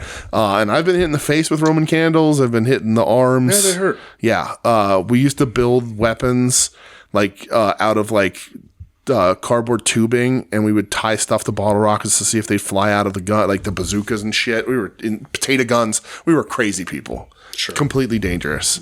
But yeah, so me and Hyper Masao were one and the same, man. We're kin. I did laugh when the sparklers fell on the mat and they're just burning the mat. The refs trying to stop them out without counting the 3. Right, so that funny. was fun. It becomes chaos. It's not just a 6-person match. Sure, the in-ring stuff was fine, but it becomes a weird firework party. It was shit. awesome. It was great. Tokyo Joshi Pro rules. So last company that we watched in Japan this week. Yes. New Japan Pro Wrestling. Yes, the World Tag League is going on. I watched 2 matches from this. I did 2, and I think they're different. One of them's different. Okay. Than you. So, did you watch anything from night 3 in particular? No.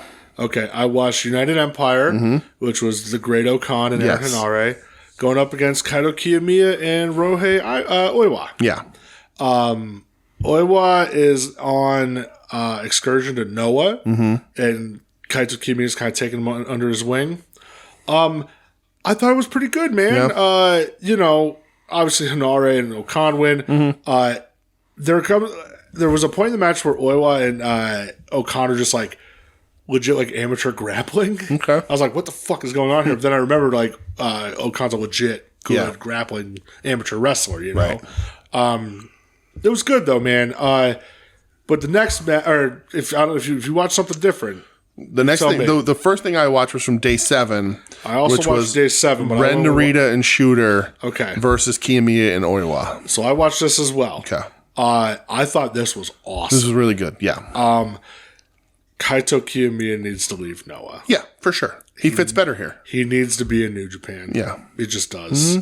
I thought this was great, man. It really showcased a lot of young talent. Yeah. Which we're going to address a question. Very important to do right now, yes. I like Oiwa a lot. It was awesome. I think he looks good. He's got a good build, and I think he's a talented wrestler so far for being his young. So is he a New Japan young boy? Or is he? He's a New Japan young boy. Who's on excursion to Noah, but technically in New Japan with the Noah guy. Yeah. Okay. Yeah. All right. But I thought, Ren Narita over this Musketeer stuff has kind of gotten lost in the shuffle. Yeah. But he looked good here. Yeah. Shooter looked awesome. Yeah, Shooter's fantastic. Shooter started using some Osprey moves. Yeah, a little bit. He's been using the elbow for a little bit. But he did the Os cutter. Oh, yeah. Right. Yeah, so he's kind of... Well, because Osprey sort of handed him the torch a little bit. Yeah, so. just said, these are yours now. Yeah. So I did, though, man. I thought this match was awesome. I'm not really paying attention to who's doing what in the tournament because it's the World Tag League. Yeah. Listen, you're on night 7, and I've watched 2 matches. Right, yeah, exactly. Yeah. What was the other match you watched? I watched from day 8, Fisherman versus Atlantis Jr. and Soberano Jr. Okay. I was excited to see Atlantis and Soberano in the tournament. Sure. So I was like, all right, once they have their breakout match, I'm going to give it a watch. I love Bishamon. Well, I love half of Bishamon. And Yoshihashi has grown on me a little bit, but like a boil. It's really good. It's solid. never quite hits that level. Yeah. And it goes to a 30-minute draw. There's good stuff. There's cool lucha stuff. Everybody looks good. Everybody gets their shit in. But yeah, it goes to a draw, and I felt that to be very weird. I don't know if I have a 30-minute draw in me for that. So that's why I didn't watch the other Kiyomiya match, because I was like, I'm going to pick Bishamon just because I like my boys, and I was excited for Atlantis and Soberano. Because Soberano impressed me so much in the juniors tournament, and like we were excited to see him when we got to see him in Philly. But yeah, 30-minute draw. Not for me, dog. Not the way I would have done that. It is good. It's an entertaining match. It just never hits that next level. Yeah. So, but that's it, man. I got nothing else from New Japan. But we were given a question. Yeah. So, the big homie Tim from Final Wrestling Place, from Viewers Choice, go check him and Marcus out. I love the shit that they do. Yes. Yeah, one of the boys. Yeah. He said that he has a question for us, which he wants to talk about on the show. Yes. And the question is, with the loss of Jay White last year and Will Ospreay coming up in early 2024, and the aging of Tanahashi and Naito, feels like New Japan is trending in a position to start to wane again. Do you feel that New Japan is going to be able to stay relevant to the main wrestling spectrum with the formation of the New Musketeers, or is there something more that the King of Sports needs to freshen up? Do you want to answer this first, or do you want me to answer it? Oh, it doesn't matter, buddy. I mean, I can... Do you have a focused answer? Because I don't. I can tell you what I feel, but I don't have necessarily a focused. So here's my thoughts. And Tim, thank you very much. Appreciate it. Thanks, buddy. They're going to take a hit. Yeah. Will Ospreay carried a lot of that company Yes. this year. He's carried a lot of that company 2022. And he had a little bit of a follow-up, like, when is Okada going to win the belt back? Right. Okada hasn't had the belt since April. Okada's he did some fun shit this year, no doubt. Yeah. The 6-man never open weight stuff. Did a great run with that. Beating up Kaito Kiyomiya, being grumpy towards, these new Musketeers, the Bryan Danielson stuff. Right. So he's been busy, We've always said New Japan lives and dies by Okada. Right. Tanahashi does need, I think, it's tough. It's tough because in Japan, the older the wrestlers are, it doesn't matter. Right. They don't care. You want to wrestle till you're 80 years old, go ahead. Right. They don't care. Nope. I think with the youth injection in New Japan, I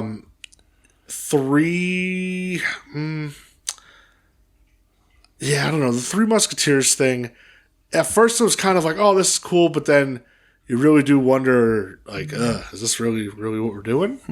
I think Tsuji has it. Yeah. I think Shooter has it. I don't know about Ren Narita. Right. Which is funny because the New Musketeers, it was Nakamura has it, Tanahashi has it, Shibata went out and did his own thing. Yep.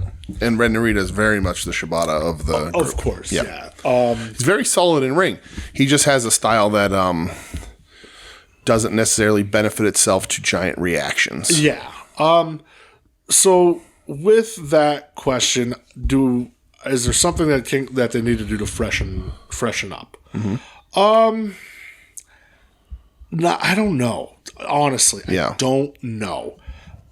It's hard right now to ask the question because New Japan's in the time of the year where not a lot of people care. Right. We said that at the beginning of the show, I think. Like, it's a difficult time right now. Everybody's waiting for January. Yeah. We're just getting through World Tag League. But during World Tag League, you do see, like, okay, Shooter's stepping up. Ospreay kind of wants to pass the torch to him. Yeah. I haven't seen any Tsuji matches yet in it, but I don't know. Yeah. I truly don't know. So, it's hard because we've seen the situation that New Japan is in before. Yeah. Right? Chono held on too long. Yep. with a stranglehold on that fucking company. And then they went into a dark period and they had one triumphant, handsome man bring them through it and out of it. Yeah. And that man is now a little too old to be doing what he's doing. Mm-hmm. But the fans still love him. Yeah. He still gets a reaction. Yep. So who are we to say that he shouldn't be doing it? But he probably shouldn't be doing it. No. Right? Okada is young, but also has been the top of this company for a decade or more, right? Yeah. Like, it's been 10 years. That's tough. That's hard, right? So even though he's younger, because he got over really quick in a young age, still sort of old guard, right? And we had talked about on the show before, sort of when we saw the writing on the wall 3 or 4 years ago, that New Japan needed to treat their gaijins a little better. Yeah. And they didn't. So they've lost them. Mm-hmm. Right? Kenny left. Not counting the Bucks. No. But Kenny took everybody with him, right? And essentially crippled the Bullet Club. Yeah. Right? Which was an international phenomenon. Sure was. Right? Say what you want about them. Right. Those motherfuckers were selling merch. Switch, Yeah. was forced into a position that a lot of us didn't think he was ready for. And he wasn't at first, but he grew into it. Yep. And then they were like, yeah, we're good. And he's like, all right, I'm leaving too. And then Ospreay isn't unhappy, but Ospreay wants that bag. And Ospreay, he said, Tony Khan's changed my life. Yeah. Like, I don't know what they get paid in Japan, but I'm pretty sure it's not the $4.5 million a year player coach job that Will Ospreay is going to get. Yeah. You know, like, I don't know that Will Ospreay was a millionaire until now. Yeah. I don't think he was. You know what I mean? And that's huge, right? That's life-changing generational money, right? That is generational wealth if he plays it right. He can also go a very wrong way with it, but you know.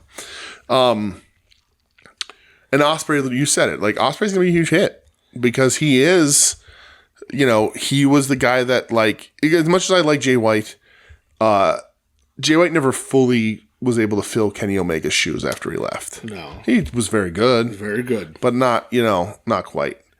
And Ospreay is the closest. And Ospreay didn't even really do it because there's some big fucking shoes. But Ospreay's the closest. And him leaving is going to... And they said he could work there whenever, but he can't feature him because he's going to be... You know, obviously his priorities are going to be AEW, right? So that's huge.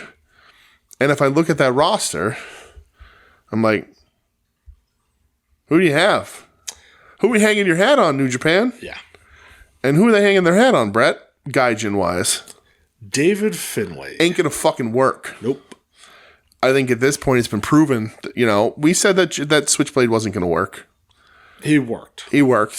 David Finlay, no. Not gonna work, brother. It's just not gonna work. Not gonna work. There's already... Tama Tonga and Tongaloa? Definitely not working. Not gonna work. There's already... like the discourse with Bullet Club that Gabe Kidd needs to be the leader. Yeah. Like already that, right. Nah, David Finlay, this ain't right. It.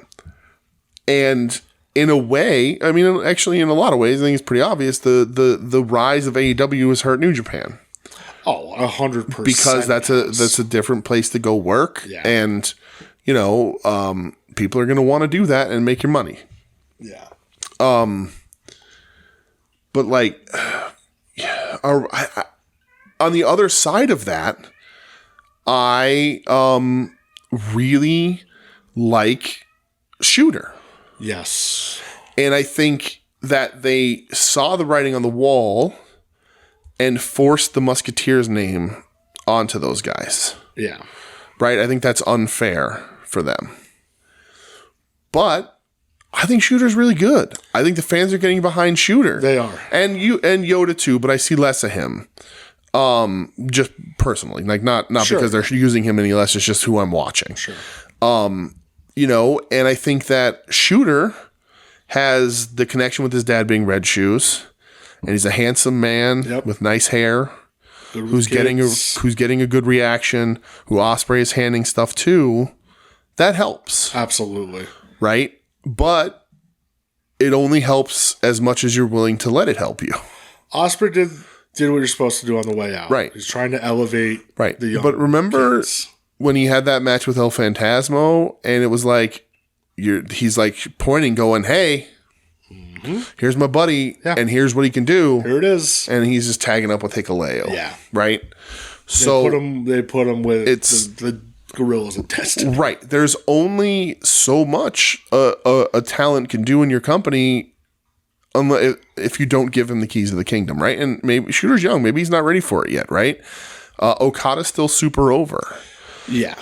But you are sort of in a place where Ishii's winding. Yep. Right? Ishii's never going to get the run. Never going to get the run. Bishamon, those guys are done. That's tag stuff. That's where they're at. Right? Goto's never getting a singles. Right, never getting a singles run again. Right. So they do have to, they saw the writing on the wall with these new Musketeers, but I don't know that it's enough right now. Yeah. I think Naito is super over and talented, but this is Naito's last run. This is Naito's last run, and they never fully gave him Never the did. ball. They never gave him the ball. Right. So I think this title is going to be the last time he probably sniffs any of that. I think he's going to win the title at Wrestle Kingdom. I do too, yeah. And I like Sonata. Ed doesn't. I like Sonata. Yeah. Is he lighting the world on fire as champion? No. But this is the best year they've had with not an Okada champion. So with Sonata, I think he's going to lose to Naito. Mm-hmm. I don't think you're going to see him be the champ ever again. No. This was it. He could be the mid-level champ. Yeah, this was a special circumstances thing. He's just not. I like him a lot, but just not exciting enough to have that really, belt. you look at New Japan, and who's the main eventers at this point? Okada, Sonata, you could say. Yeah, because he holds the belt. Naito, Tana. Tana, but even Tana, it's like the fans react to him like that. Though they do. Yeah. I still think another guy, and I know we love his reign with the belt he has now, but like Zack Sabre Jr., are you going to step him up to that level now? That's a guy that could fucking do it. We've been waiting a lot of years for him to win a G1 to go after that title. Yeah, that's a guy who absolutely could be your heavyweight champ. Right. No doubt in my mind. Yeah. Outside of that, right now, I don't know. Right. I don't think there's anybody else. And so it's not David Finlay. It's not David Finlay. I think you can cultivate that in Shooter. Yes. But if you don't do it right, you can also ruin him. Yeah, it's tough. It's tough because you don't want to pull the trigger too fast. Yeah. But yeah, Shooter, he can do it. Yeah. Suji, he can do it. Right. Guys like Hanare and Great O'Khan, they're perfectly fine. They're fine where they are. They're going to be lost without Ospreay. Yeah, that, and you wonder, is somebody going to step up and kind of take the lead in United Empire? Yeah, I don't know. That was kind of Ospreay's thing. It was Ospreay's thing. Fletcher and Davis are gone. Yeah, like they're gone too. Right. I mean, Cobb. The three best guys from United Empire. I like Jeff Cobb, but he's not that level. No. It's interesting. And then to sort of take should they do anything to freshen up? I'm going to say no, because they never have, right? No. The formula works, right? New Japan has been in business for a long time. Sometimes you just have to stay the course. They're the clear number one in Japan. And the thing that helps with that is that there is not a number two close to sniffing them. No, there's just not. So it's not like when Noah split from All Japan and got TV deals, and you were worried about who was going to be there, and Noah was number one, and All Japan failed, and New Japan came up, and all that. Even after in the 2000s with Muto run All Japan and all that, you don't have a competitor even that close. All Japan, All Japan's running bingo halls, right? Noah has disappointed a shit ton of people. They're just so inconsistent. Right? And they're in a very similar place because they just lost arguably their top star to All Japan, but that's not enough to move All Japan, maybe to compete with Noah, but they're not sniffing New Japan. No. So New Japan does have the luxury of, in a way that WWE does, where you may not like what we're doing, but who's really better? Who's doing it better, really? New Japan's biggest, competitor is owned by Bushiroad. Right. Which is Stardom. Right. Like Stardom's number 2. And it's a completely different product. Like there's no fight there. You know? I think New Japan is letting the gas off on the New Japan Strong stuff, and I think rightfully so. Yeah, I think that was spreading them a little too thin. I think you if you're doing anything like that, I think they're still going to be doing the American shows. Yeah, but you're not going to see a dedicated New Japan Strong show like they were doing on TV and all that kind of shit. No, the TVs are done. The TVs are done. They'll just do like those shows, the one-off shows in America. Right. But yeah, I don't think there's anything they can do to sort of to fresh coat of paint it, if you will, or anything. I think you just stay the course. I think you cultivate. I think you have 2 stars. I think that Shooter and Big Suge are 2 guys they're your next guys up for sure. And there's always a next guy up. And Japanese, all wrestling has a hard time with older guys hanging around too long. And I think the guy that you have the biggest risk of that now is Tana, and is creating a log jam, sort of choking out the guys underneath him. I think Naito wants to leave.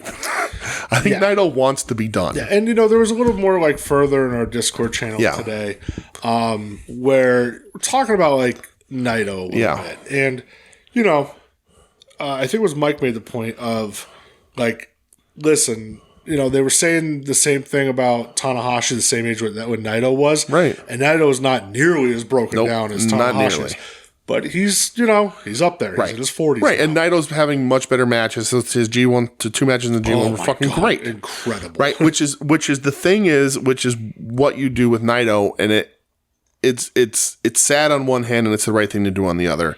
Naito wins this title at Wrestle Kingdom. Him and Sonata have a great match. Those guys have a bunch of history. That makes a ton of sense. And then down the line, whatever that happens to be when you get to it, I don't think Naito holds the belt for a year like Sonata has. But I think that the bittersweet side of it is you leverage Naito for either Yota Tsuji or Shooter's championship. I think the story there, and you've said it a bunch of times, so you get credit for this, is Yota Tsuji beating Naito, and Naito gets bounced from LIJ. Yep, and that's it. And Yota Tsuji is the new leader of LIJ, and that's the passing the torch there. Yeah. Right? And Naito said he's been wanting to retire since he was 40. He turned 40 during the pandemic, so he got a couple extra years out of that. You can do the same thing with Shooter. You just lose the LIJ edge there. Yeah. You do run the risk of leveraging Naito and the fans not responding. Like if you leverage Naito against Yota and they don't respond in the right way, then you run that risk. But it's you have plenty of time to think that through and calculate that. But those 2 are your next 2 up, right? No doubt. Ren is going to be a bit more of a project. He's a fantastic wrestler. Yeah. His style just doesn't lend himself to giant Tokyo Dome pops. No, it doesn't. But it does work. But, and they're hanging on and they're doing great stuff, but like, how much longer can Suzuki and Nagata actually go, right? Yeah. They're rolling out Hanma and Tenzan sometimes. Like, I get it, but like, I also, those guys are going to be going the way of 70-year-old Fujinami. Yep. Like, it's just what it is. Tenzan has no right to. God, I love that man, but he has no right to be in a fucking wrestling ring, right? No more. Out of all those guys, like Kojima's the most viable one. And a couple of years ago, he's like, I'm done competing hard here in the G1 and everything. So he's never going to rise up anywhere. But he's the one that like looks the most like a guy who's ready to take a belt again. Yes. But that's not going to happen. It's just not going to happen. He could challenge for it, maybe. Yeah, right. But it's just never going to happen. No. So they're going to have to really focus on next man up. And maybe they can, here's the thing. Like, Jay White's their product. He was a Ring of Honor guy here when he was young, like on his excursion or whatever. But he's a New Japan dojo guy. And I know they opened the LA dojo, and I see what they're trying to do. But like the DKC ain't doing that shit for you. Nope. Bad Dude Tito ain't doing that for you. Nope. There's some. I see like Trish Adora at the New Japan Academy. That's awesome. I think she's great. I've liked her forever. I think she's going to get a ton of polish there. But again, not going to show up in New Japan. The people that I see that they're rolling out of this New Japan Academy, it's not it. I know that maybe it's unfair to limit who has access to that sort of stuff, but just because you paid your tuition to New Japan School doesn't mean you get to be in New Japan. Yeah. Now, I know like Gabe Kidd Yeah. kind of went through the dojo and stuff. Okay. Can he be somebody to step up within the next 3 years? Maybe. You know? As the gaijin motherfucker? Yeah, probably. You know, like the real he's a dickhead guy. I don't know that he's a title guy. Yeah. It's still too new. And a lot of times gaijin guys weren't, right? It was rarer. It's the Okada to Kenny back and forth, and then the Jay, and then the Osprey. Yeah. Like that kind of stuff. Like the successful gaijins is a relatively newer thing. Like when you look at the list, it's like Vader and Lesnar.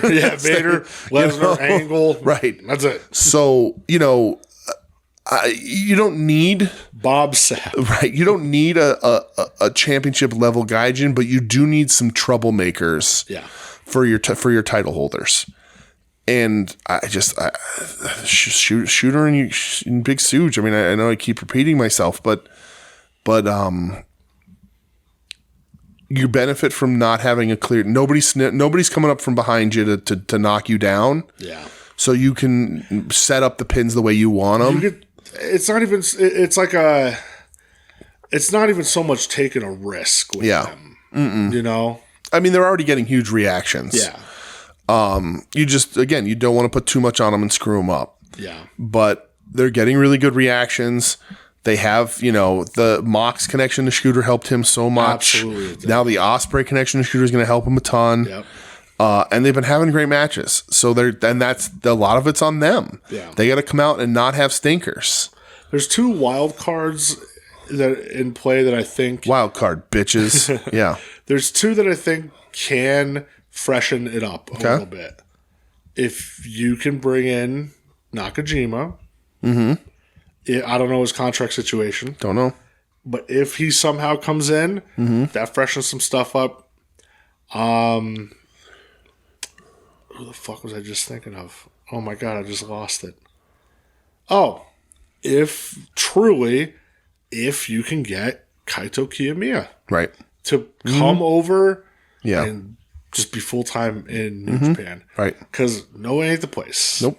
Have him get a win over Okada. Finish that story. Finally, yeah. But like it's not right the place. And for him. also, so New Japan also does a really bad job managing their relationships with sister companies like AEW and Impact. Yeah. They do a piss poor job at it. But like, I would be talking to Tony Khan and like, can we get somebody over here? Getting more people. Yeah. Obviously there's some guys that you're not going to be able to use, but like having Eddie in the G1 was pretty cool. That was awesome. And Newton, Best of Super Juniors was awesome. And with Impact too, having Ace Austin and stuff over there was really cool. Yeah. And they didn't do that again this year with the Super Juniors tournament. No. But like if they can figure some of that out, I think that could benefit both companies. I think AEW needs to figure some of their shit out, but like look at Takeshita's on the rise and how big he is in DDT, and he's not on TV. Like with the Callis stuff got dropped. Fucking shame. It's so weird. Part of me was like, he better either just be in Japan for whatever, or he better be hurt because there's no reason why he shouldn't be on. It's television. weird that has sort of died off. And like the past 2 weeks for promos, it's just been Callis and Hobbs. There's been no Fletcher, and no Takeshita. Yeah. And I'm like, okay, either you guys better be hurt or on vacation or something. Right. Very weird. But yeah, like I think if there's a little bit better of a talent exchange, that could help. And I know it's difficult. I know that it's hard for AEW to give up legitimate talent when their ratings are down. You don't want to drop anybody away. But if you're not using them, I think there's merit to those guys. Some mid-level to higher guys getting some more experience over there. And same thing in New Japan. I think they can send some people here and give them just good little runs. Yeah. But it's interesting and it's going to be tough. But like I said, the biggest benefit to New Japan is there's nobody even fucking close, man. No, there's really not. In Japan, there's no. They don't have to worry about staying ahead of everybody because they've lapped them already. Yeah, just what it is. Yeah. And like, listen, it doesn't mean we want them to rest on their laurels. No, but I don't want them to go. I mean, it's gonna be. They'll really, really have to fuck up to reach a dark time like they did before Tanahashi appeared. Yeah, they're really. Shit would have to go real dark, real bad. Like you're really like you're gonna have to do some real damage to get to that point again. Like David Finlay, world champion. Jesus Christ! But like you do have to make some tough decisions and have some tough words with people. And, like, I don't know, tell Chase Owens to never show his face again. And there's, like, the thing, too. Like, listen, I get guys have to eat pins. Mm-hmm. But, like, maybe cut some of the fat out. Yeah. You know? Mm-hmm. Like, we don't need Chase Owens there. Mm-hmm. There's other people that are there. Like, you just don't need anymore. Right. But I look like a group like the House of Torture. I don't give a terrible. fuck. It's terrible. I don't care. And the crowd doesn't like it either. It sucks. Didn't Gates of Agony fucking join House of Torture? They joined. I know. It's just awful. Yeah. So is Mogul Embassy just dead? No, it's just Nana and Swerve for now, I guess. Yeah. But you know what? Fuck that. I'm gonna tell you a really good idea that I just had that I think would actually fucking work. Swerve in New Japan. Brian Cage. In New Japan? In New Japan. Yeah, that would work. I don't love him. I think he's been trying a lot harder over the last year. He's improved. Right? No doubt. But like throw a little gladiator face paint style on him and send him to New Japan. And just have him. He'd wreck shit. Yeah. They'd go crazy for him the way he fucking looks. They would, yeah. They'd go nuts. And he's not that tall, but it doesn't matter. Right. Have him go over there. He would blow that fucking part. He'd do so fucking good over there. Yeah. And he ain't using him. No, he's barely using him. He's a bit beat in AEW. He's a little unrehabable in AEW, so give him to New Japan for a little bit. Let him run wild a little bit. I think you do really good over there. Yeah, I agree with that. Send Parker to Bordeaux with him. Don't send him to hell. But yeah, I don't know. Yeah, it's hard. But I don't think we'll ever see the dark times again. I think there's still really great wrestling. There is, no doubt.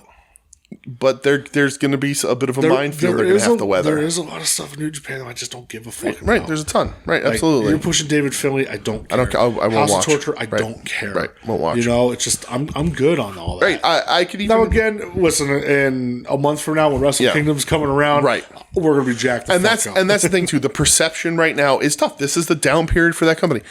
Tag League is never. I love tag team wrestling. You can't bother me to watch this fucking Tag League. It's just not great. Junior Tag League into World Tag League. Tough. It's just all the momentum is shot. Yeah. And ramping up for Wrestle Kingdom is going to be huge, and then after Wrestle Kingdom, it's off to the fucking races. Yeah. So it always picks back up. So it's a tough time. For Japan, for New Japan particularly, because all the other companies are running other things, but they're running tag leagues and they just don't. They're just not what they used to be. No, they're not.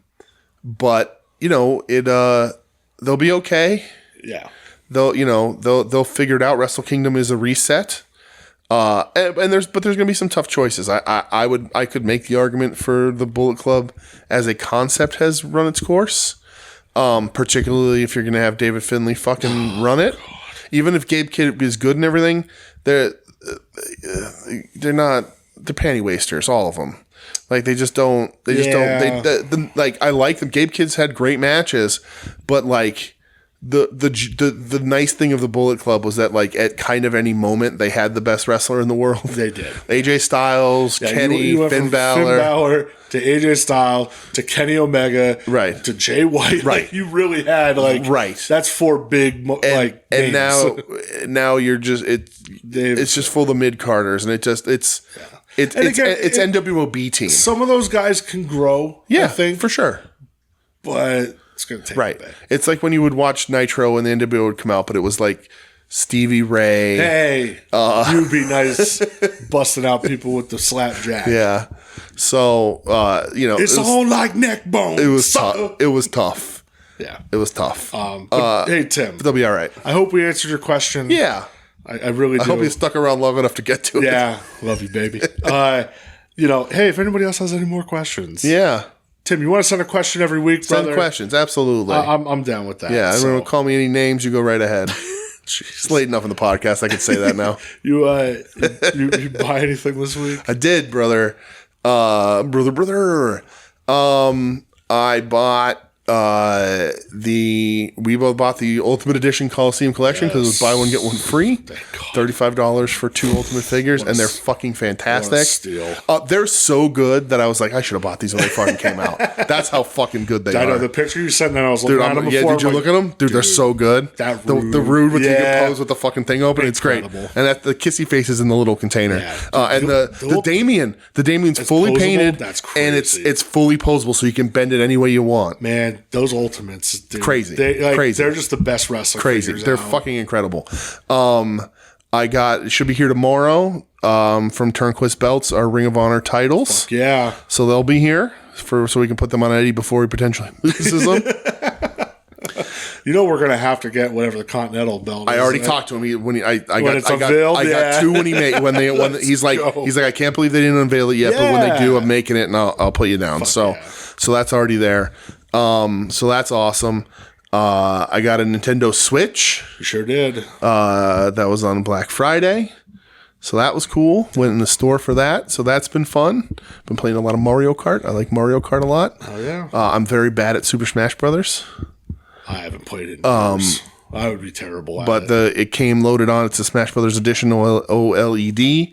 I love the handheld stuff. I'm playing a lot of Joe and Mac on the Super Nintendo because that's fucking wild. That rules. And then you can unlock the Nintendo 64 and stuff on it and play GoldenEye, I guess, which is... what are we doing here? Yeah. What else did I buy? I bought another Terry Funk Coliseum Collection Lucy for $25. Steal. Couldn't pass that up. I'm gonna convince Michelle to go to Joanne Fabric with me, and I'm gonna customize my '89 Terry entrance gear. Probably the I Quit match. Not my favorite Terry entrance gear. So what? But it's my favorite match, so I'm gonna do that. You'll be all right. My favorite entrance gear is the blue poncho with the black hat. That's the best one. Which he wears at Bash that year. I think so. When he wrestles Flair in the blue, he has the blue with the white stripe in that one. Yep.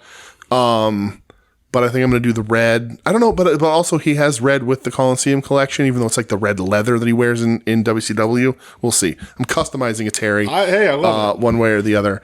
I also need to find an action figure that comes in a tuxedo so I can put another Terry head on a tuxedo action figure. So I have a tuxedo Terry. You could find one. Yeah, probably. Absolutely, you could. So when it was like Mean Gene Okerlund build a figure. Yeah, so then I can have him just stomp out Ric Flair in a tuxedo. That's such a good idea. But because I'll have like 6 extra Terry heads now. That's sick. So I got all kinds of plans for the heads and the different costumes. I'm gonna have a whole Terry Funk army. Yeah. What else did I buy? I feel like I bought other things. Or fuck if I know.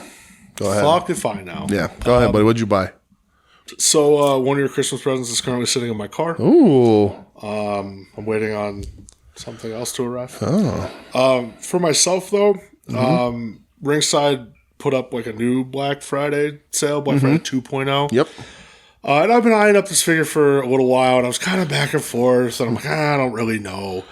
But then I saw it today. It was for like $25. I said, yeah, I'm going to do it. So I got the WCW Ultimate of the Ultimate Warrior. Oh, nice. Re-release of like Halloween Havoc. Yeah. So, dude, it's a WCW figure. Absolutely. I love WCW. I have a nice WCW collection. Yeah, for sure. So I have that ready to go. So that shipped already today. Wow. Which was crazy. Like, I bought it, and like 10 minutes later, I had a shipped notification. I was like, well, that's a new record. Wow. Other than that, though, I didn't buy anything, man. Yeah. Nothing wrestling related, really. I bought a new air fryer. Yeah, I bought I bought that because it was on sale for Black Friday. Yeah, I bought like a paper screen for my iPad and seeing if I can start drawing again, maybe. Hell yeah! I always wanted to draw more. But I'm trying to think. What else? But, oh boy! Before we fucking get out of here, actually, what were your matches? Oh Jesus Christ! Brody Eddie Kingston, and just for the pure insanity, the Tokyo Joshi Pro Fireworks Festival. I'm going the men's War Games match. Oh wow! Okay. Yeah, because there's a clip going around of Randy Orton when he has somebody set up for a DDT. He's just doing gibberish. I was like, oh, I fucking love Randy. Yeah. And then I'm going Ren Narita and Shooter Umino against Kaito Kiyomiya and Nice. Morihei Oiwa. Nice. That the differences. The RKO off the top was really fucking cool. Yeah. But WWE, I will bring this up. That War Games could have been in contention, but you cover the gap in between the two rings, Yep. and everyone knows that lessens a War Games. That's I've fact. adjusted myself to the no top to the cage, Yeah. but when you get rid of the gap, where are people supposed to Also, fall? I would have liked the women's one more if the heels had the advantage. Yeah. Babyface dominant advantage right? makes no sense. Heels need to have the advantage, absolutely. That's it. All right, let's get out of here. This has been We Need Wrestling. Thanks for sticking around for this. Is a long one. It's because we didn't get to do this last week, so we did it over with everybody else. But we did it. But we happened, didn't. and we had to discuss it. Well, but yeah, so We Need Wrestling. You can find us online at We Need Wrestling. You can email the show, WeNeedWrestling@gmail.com. WeNeedWrestling.com. Proud member of the Soon to Be Named Network at STBN Network on Twitter, soon to be named network.com, soon to be named network.tumblr.com. Tons of other shows there. Check out our episode last week with the crossover with At Odds with Wrestling, Final Wrestling Place, Puzzle Warriors 3, Longbox Heroes After Dark. Our other show, Wings on Wings, has new episodes dropping on Tuesday. There's been rumors of a Hayabusa episode happening. It's December 1st. But who knows? You missed the deadline. Yep. Joe, you got to pull that contract. Yeah. Listen, and Ed, if you're listening, I know it's a long one, but if we're going to DDT around WrestleMania, Ed, buddy, please, you are more than welcome. We'll figure something out and get you on the mics with us, buddy. Yeah. So we'll figure that out. If you want to crash at one of our houses, Yeah, you're welcome here. You're welcome here, more pal. than welcome. Whatever you got to do. Yeah. But we'll figure that out when the time comes. But that's it. Let's get out of here. This is we put the people through enough. What else? Shout out Dwicky. You know what? Shout the fuck out to my man Dwicky. Big time shout out to Dwicky. Yeah. Big time shout out again to Tim and Marcus. Yeah. Big time shout out to Dave Howard. You all know why. I appreciate each and every one of you. Y'all some real ones. Yeah, for my dog. For real.